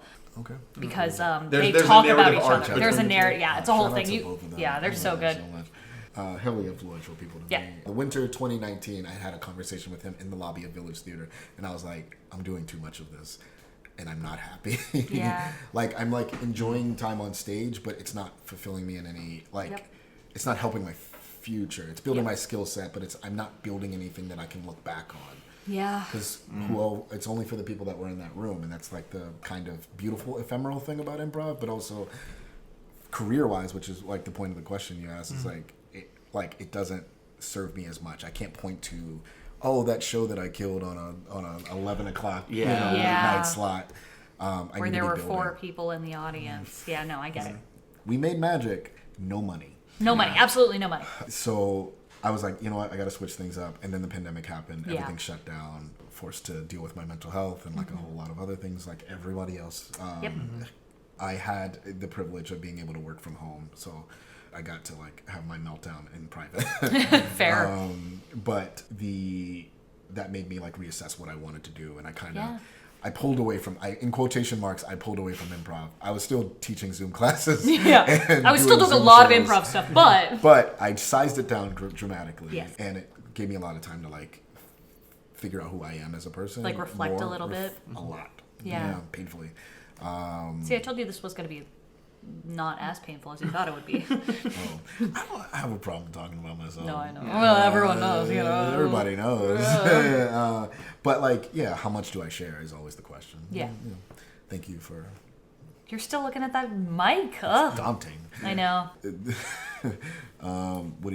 What was it? I Yeah. just wanted, like, Dad's Garage. Like, I mean, Yeah, I think so- you so- answered the question. Like, That, you like- just made yourself a great person to collaborate with, and you met a lot of people, and people wanted to bring you in to do things. Yeah. like that's basically how it happened because like the pandemic sort of washed the improv earth clean. Yes. And there was The at Noah's time, Ark of improv, if you will, the Noah's Ark of improv. was the pandemic. Roll call had just gotten started right before everything. The day, like the week that everything had shut Oh, down. I didn't know that. Like within a couple of weeks, like Steven had started doing. Stephen Beeler. Stephen Baylor had started doing like more. He was trying to get more theater stuff at the time. Yes. But then he realized like he was having a harder time filling seats with that. So he opened it up to improv people trying to do shows and Yeah. things like that. And that's where it really started to blow up for him.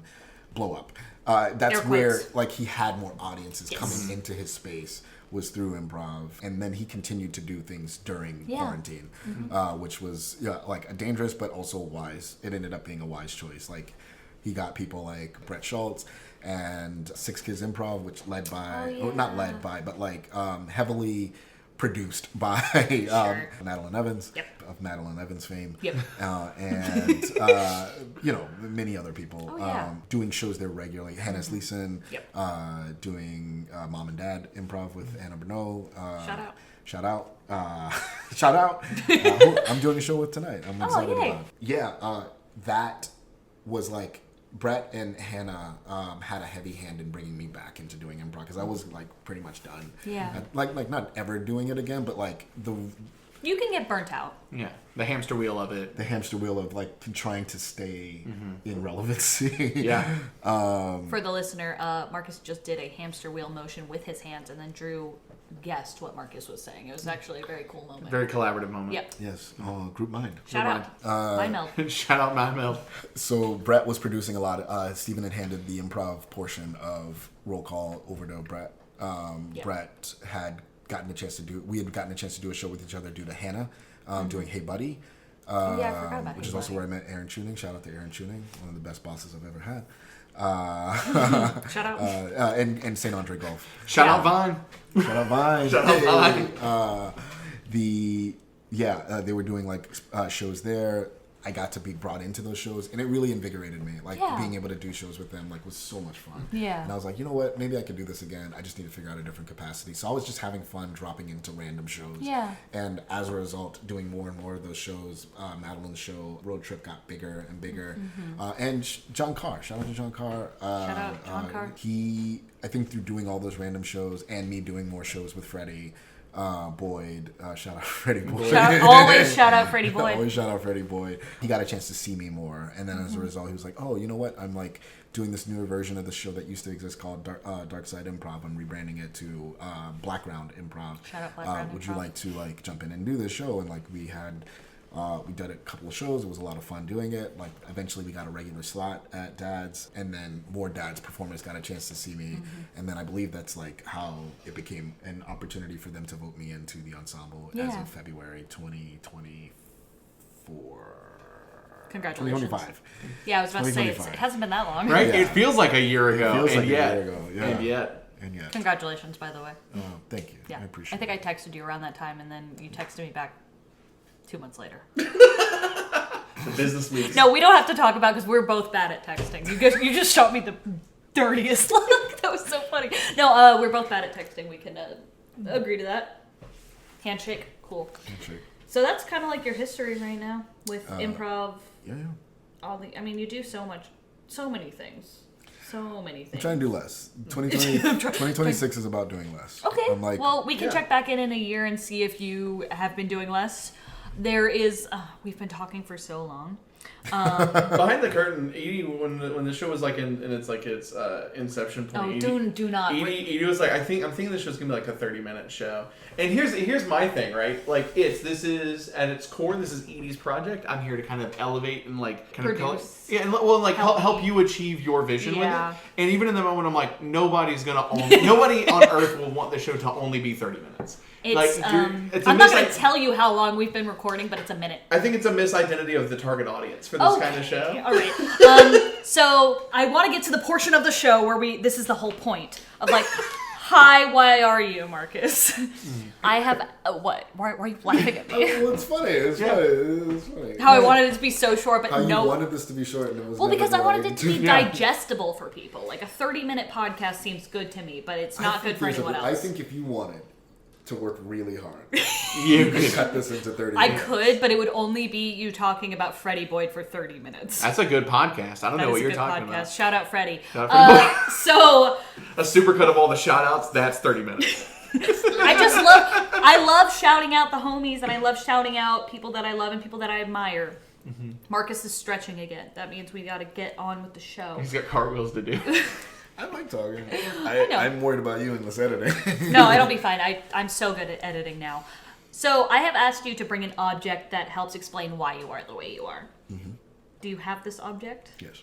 Are you wearing this object? No. Okay, good. Can you? I'm gonna close my eyes Well, now. yeah, I didn't wanna, like, just pull well, it up. because I thought it was gonna be your "This is not a promo" hat. Oh no. Okay, cool. Didn't 'Cause even consider that. Not even on the table. Okay, it's not. Yeah, because it's on his head. Okay, so I'm gonna close my eyes.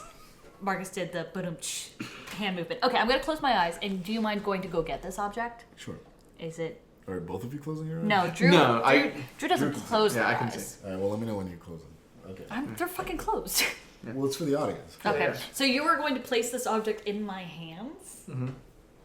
And Drew, do you want to give the play-by-play? Yeah, so the place in Edie's hands, Edie's gonna describe it there, and then describe it like visually, as what Edie sees, and then you will then say what it is. And what the story is, and like why it helps explain why you are the way you are. Yeah. Cool. All right. Oh, it's so light. I have not opened my eyes yet. It feels like a tea bag of some kind. My eyes are still closed. I'm gonna open my eyes now. Oh my god, is it an actual tea? It is a green tea bag! Okay, so that is so funny that I immediately get it. Because I know you very well, and I know that you drink tea a lot. Shout out Yerba Mate. They're not a sponsor, but Marcus drinks Support it a the lot. homie. Shout out Yerba Mate. First and last name. So, Miyake Yerba Mate. Hit me up. please sponsor Give Marcus. me that blue for you. Orange exuberance. Baby. Oh my god. Okay. So this is a shout out Rishi. Shout out to Rishi. Shout out Rishi. Tea and Botanicals, a tea bag of some kind, established in 1997. Selector, importer, maker of teas. It is this particular flavor of tea is jasmine organic scented green tea. And the logo is beautiful. It's got kind of like a rose gold color, and yeah, it's really pretty. This is actually a really nice tea bag, and it's ASMR. It's bigger than a normal tea bag, and I'm looking at the back of it now. I mean, it's a beautiful packaging. You're welcome to keep that, by the way. Oh, It smells phenomenal if you want to open it. I do. But Okay. yeah. I'm gonna open. I have plenty. It's for the ASMR people. Oh my god. It does. It smells like flower. Like, obviously flowers, because it's a jasmine tea. You want to smell it, Drew? That's delightful. That is so delightful. It's my And favorite. the tea bag is also a nice tea bag. I'm just going to keep No, go for describing this object. So the tea bag, There's layers it's to one it. of the nice ones. So I'm going to rip this. It's like a triangle tea bag instead of a flat one. And it has the tea bag, string. And it has the branding, Rishi, Tea and Botanicals. It smells beautiful. Like, honestly, I don't even want to drink it. I'm just going to keep smelling it. It's aromatic. Yeah, I'm going There's to... brewing directions on the back. You There really want is? to hit that temperature that they're suggesting. Oh, wow. They're very specific. Oh, and it has a caffeine level on here, which is medium. 8 ounces of water, 3 minutes, 1 sachet at 175 degrees Fahrenheit. Sachet. So, nope, I like sachet. Sachet. Sachet! Bob Sachet. Bob. R.I.P. Our tea sachets are made from a plant-based food-safe material called... I'm not going to read that. It's made in Milwaukee, Wisconsin. It's organic. And it's certified kosher. Shout out Milwaukee. Okay. Why does this object help explain why you are the way you are? Do you want to spell it? Oh, sure. I mean, Might as well. goddamn. It's so good. It's so good. It's my favorite tea. So I think it has a lot of different points on my time, like mile markers on my timeline. I think tea is global. Yes. Southern tea is specifically usually deeply sweet, and usually black tea of some sort, probably with some like lemon or other bullshit in there. Sure. Sorry if you're a lemon and you're tea person. That's fine. I am Shout out, not you. Go not ahead. me. Unless it's blue jasmine with like butterfly pea powder in it, because that changes the color. It makes it this beautiful purple. That's an experience. It's less about the flavor. Also, the acidity of butterfly pea flower is beautifully cut by a citrus. In general, though, no thank you. I don't know why I'm saying it to the mic. Like You are staring directly at the microphone. You're saying it at the mic. You're not even looking at me. We're sitting across from each other, and you're staring directly at that Edie and microphone. I left the room during Yeah, it was very intimate. Go ahead. You always got to know where the audience is, and for right now, I was talking directly to the listener. But yeah, anyway, that is my favorite tea. I drink it almost every day. It is This specific tea, specifically Rishi. that tea, which men are not supposed to drink a whole lot of jasmine. Apparently, there's like fertility things. Oh. But, jasmine. Apparently, like if you drink a lot of it, like it lowers sperm count. Oh. It's like Mountain Dew in that way. Mountain Dew lowers a lot of things.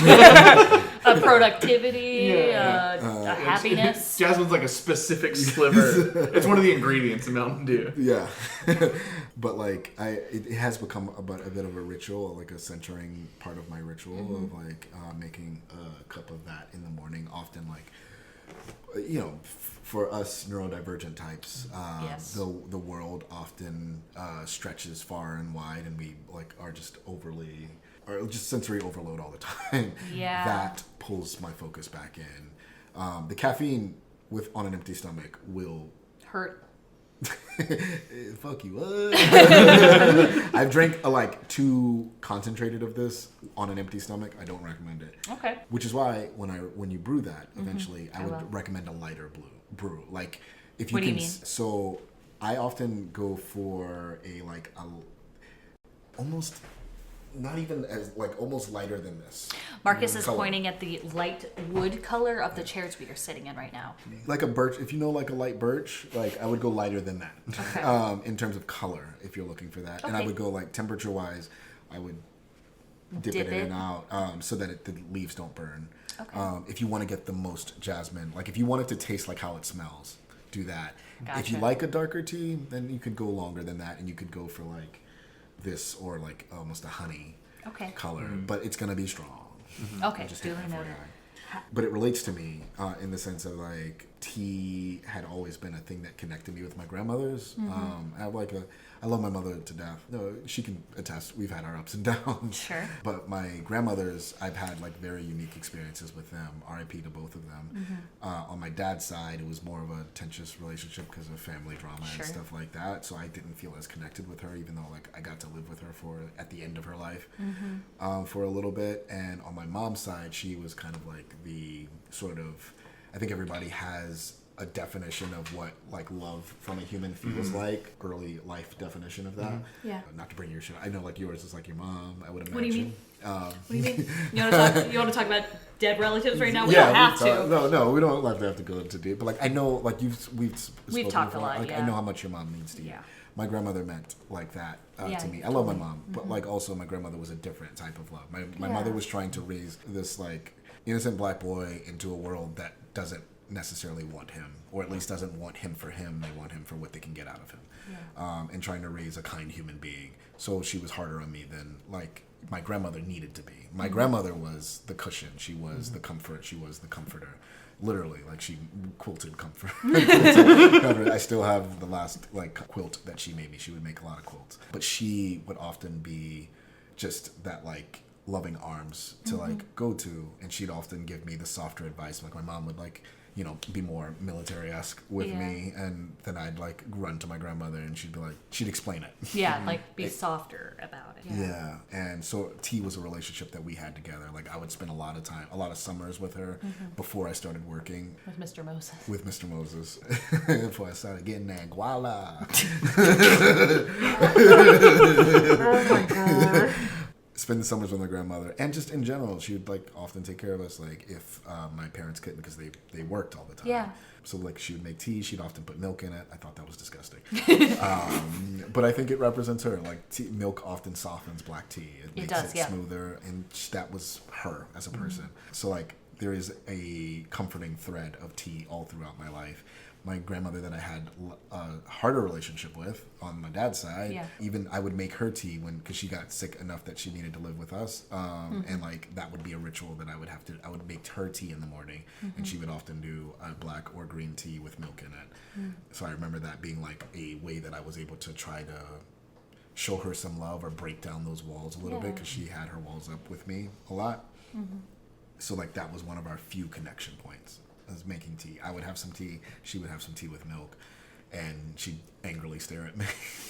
Because you put too much milk in it, or No. I know I'm joking.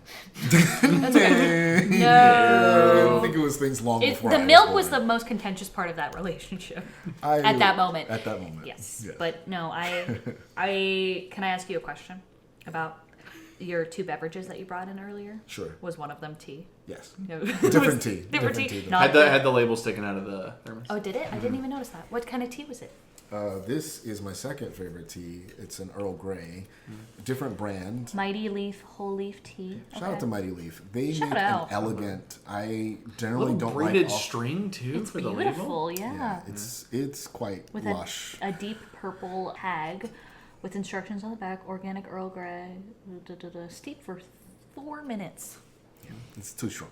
It's too It's strong. too fucking You okay? strong. You okay? I'm okay. I've been sipping it. I've not been like gulping it. No. I love this tea cold. I love a lavender Earl Grey. I love the florals. I'm a big fan of the florals. Yeah. They make me feel pretty while I'm drinking it. And that's all you need. That's all I need. Yeah. I think this tea also describes me a bit as one of my best friend Adam Leventhal. Shout out Adam Leventhal. Shout out. Would describe me as that like I'm like a cat, in that I'm like very cautious and intentional with everything I do, and like he often talks about like my appreciation of delicate, lighter flavors. And a jasmine tea is of the teas quite a light flavor. Yes. But I like it. I like it a lot because like it takes patience to like get the flavor just right. A bit of meticulousness that I think also describes my personality and how I Yeah. go about things. 100%. I care a lot, and I believe wholeheartedly that how you do one thing is how you do everything. So like how you go about doing it is even more important sometimes than actually. I actually need to change that lesson. 2026 is about getting things done. Okay. Okay. But I do Fair. think that brings me, I do think I will get things done better with the mindset of how I get things done is also important. Yeah, 100%. I think I let a lot of my life by. It's more important, and that's why I haven't gotten as much done as I want to get done. That's but I work okay. hard. I just You want to work do. hard in a specific direction. Yeah, of course. Yeah. Yeah. So yeah, I love the process of like getting it just right, taking the time that it takes, and then enjoying it. Yeah. It causes me to be in the moment. And then I get really caffeinated. And then Marcus's eyes opened very wide. He's actually levitating off the ground. Yeah. Yeah. That's why the phone keeps dropping. Oh man. Well, no, I feel like I learned a lot about you in this conversation. Have any And, questions? I actually do have one more question. What is something that's brought you joy this week? I included this in my email. You did. I did, yeah. And, I warned you. I'm not blindsiding you with any information. and we have in the second room Yeah. this person who's going to make you feel really uncomfortable. Face your fears, Mark. It could be It's like something that's the brought me joy. I weather, know, but I something like- that you I wanna did, make something small, like You always wanted to be resonant. You're like, I wanted to be something. The truth is that lots of small things have brought me joy Okay. this week. I want to say something cooler, though. do you need time to stall? Because I can say something that brought me joy this week. yeah. So we keep mentioning Mark Kendall, and I'll talk about Mark Kendall till the day I die, apparently. But he had a podcast recording earlier this week, What's Good Atlanta, and we saw each other at that podcast recording. Very, very excited. And when I did Mark Kendall's episode of this podcast, I was so excited to talk to him that I forgot to take a photo of him and his object, which you and I will take a photo of this object with this object later. Now that we've mentioned it. Now that you we've mentioned remember it, yeah. I also have it on a sticky note right here. But because I always forget to take the photo, you can see I wrote. No. I was laughing. I was more like focused on you have a sticky note, but then it's strapped down with several other pieces of tape. It is, yeah, because I have lost this. I've had to write Not it over and sticky over. enough. Okay, Yeah. so, but I forgot to take a picture of Mark Kendall with his object, which was his wallet, which his mom gave him, and it's actually his first wallet he ever had. And he's had it for like over 20 years at this point. So I forgot to take a picture of him with his object, and I asked you to take a photo of me and Mark Kendall with this object, and I was very overjoyed with how those photos looked later, and I texted them to Drew, and then Drew's like, looks great. That's it. And so that brought me joy that you got to take the photo of me and Mark Kendall with his object. That also brought me brings joy. That Yeah. brings me joy too. Yeah. That's not my thing, but that brings me joy. You can't copy me. I already did it. Like, I don't think I got a chance to say it, but like Mark Kendall has like been in my corner since day one. Yeah. He's actually the first Atlanta improv person I ever met, because I met him. I didn't meet him, but I saw him perform on my last week in Chicago. Oh, he wow. was at the Annoyance Theater doing a weird. I like my dear friend, who I haven't spoken to in so many years, but like one of the people I got closest to during that intensive Sure. was this man, Andy Bollock. He's this Australian, Melbourne, Australian man who like is just such an influential like performer. Okay. Like he was the first person that I saw. He reminds me of Brett Schultz a bit.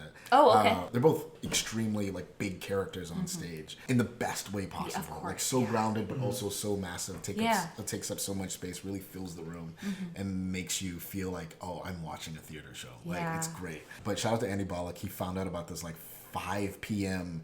random sketch show at the Annoyance Theater. Like daylight, and still daylight. Yeah. Going on outside. And Mark Kendall was on stage performing, love that, doing man. this like bit.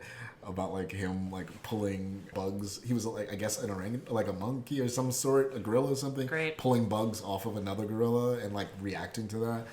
I don't so even remember how the joke landed. No, but but like it's it great. was very funny watching him do it. And I saw him and I was like, oh, that was brilliant. I'll never see that guy again. And then cut to a week later, I'm at the Highland Inn Ballroom just trying to like find shows in the city. Shout out and Highland Inn Ballroom, shout out to R.I.P. Highland Inn. That performance space was so It's still a influential. space now. It's just Nope, it's not the Highland Inn. Oh, it's not? No, Okay. it's not. Mm-mm. No. R.I.P. R.I.P. Saw so Such a many- cool indie, like Yeah. indies. It drew in a lot of indie shows. It did, like, back in the day, there was, like, Ladylike. There was Ladylike was Right there. Club used to do stuff Night Club there. used to, yeah. Like, I can't, saw so many good shows there. Anyway. Highwire, when they during their nomadic phase, did a lot they of perform shows there? there. Yeah, that was like one of our 3 homes that we had. Sure. But like, yeah, I saw him. I don't remember the show that I went to go see, but he was in the audience, and I ended up sitting right behind him. And that's when you discovered his beautiful laugh. And that's when yes, You knew. that was the first time I saw his laugh. Yeah. Well, he laughed during the show too. Oh, yeah. Hopefully. But like, yeah, it got pinned down as Yeah. this is Mark Kendall's laugh. Yes. But I sat behind him and I was like, hey man, this is gonna be awkward. I'm sorry if this is weird, but like, last week were you in Chicago doing a sketch show? He's like, yeah, man, yeah. And I was like, I was at that show. He's like, what? No. And he met, and like, ever since then, like, most of the like, shout out to Josh Warren, but also the biggest shout out to like to Mark Kendall. Like, he's the first person that gave me an opportunity to perform at Dad's. Like, and like my first year of improv, like he brought me into one of the he used to do a lot of variety shows at Dad's. So like almost up until like 2023, maybe 2022, 2023, all the chances I got to perform at Dad's were because of Mark Kendall. And shout out to John Carr. I love John Carr. He like brought me in fully and like has given me so many fucking opportunities to perform across the country and whatnot and beyond. But like Mark Kendall's been a day one forever. Out. Mark Kendall. Bam. You had a question. What brought you joy this week? Oh yeah, I think the thing of many little things brought me joy. Including that.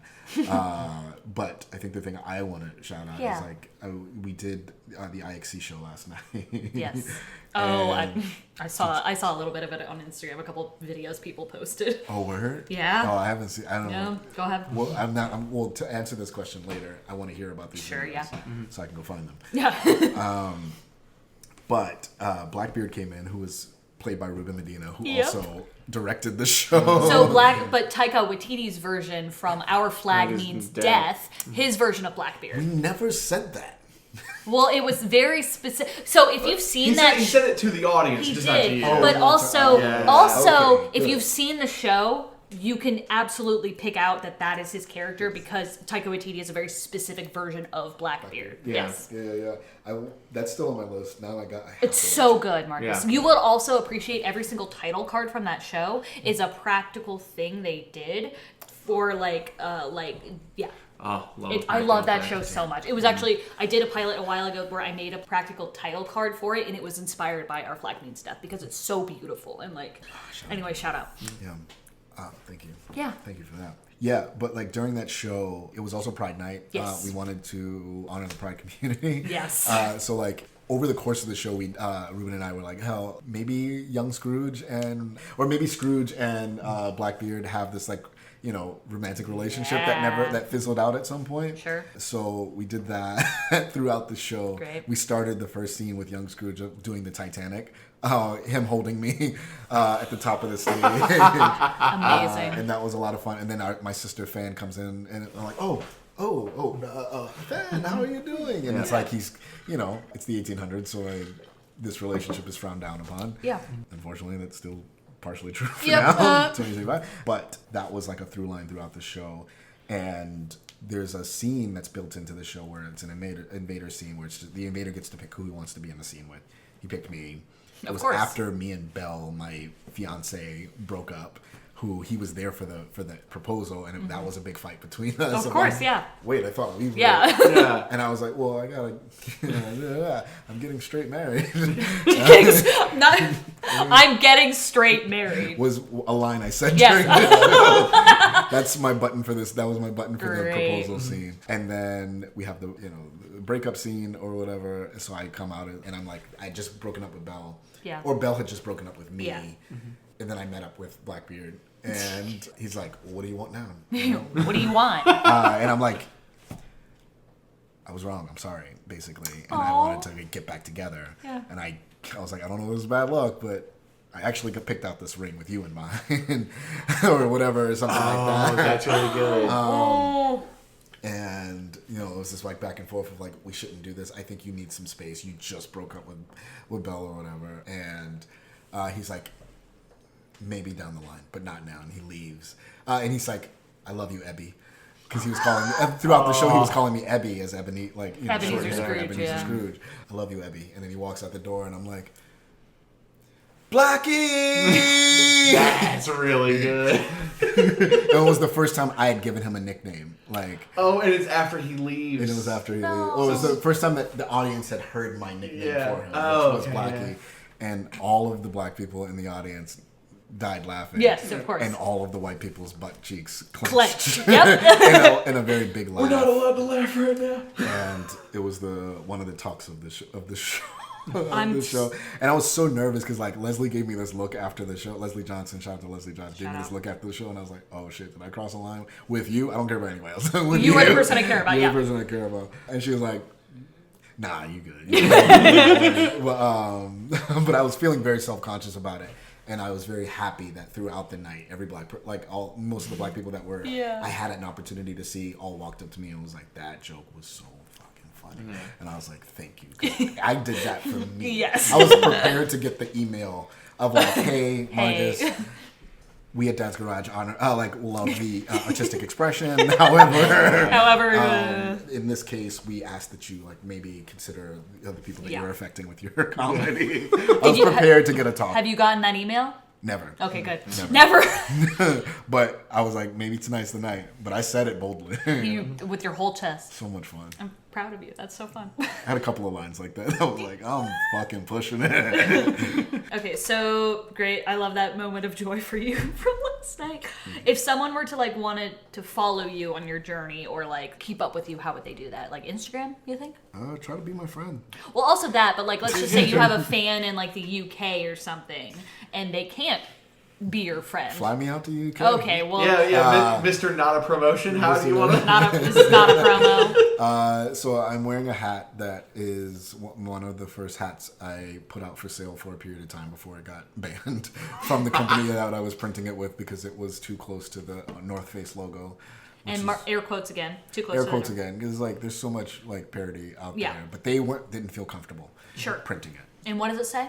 It says "This is not a promotion," which is a bit that I started in Yes. like 2017 or something like that. When stories first came out on Instagram, Yeah. I would highlight all of my stories that were just like there was this trend of like talking about something completely irrelevant, and then at the last minute being like, "Oh, also I have a show at 7 p.m. Yes. on Friday," I remember or this whatever. trend. So people started like trolling me.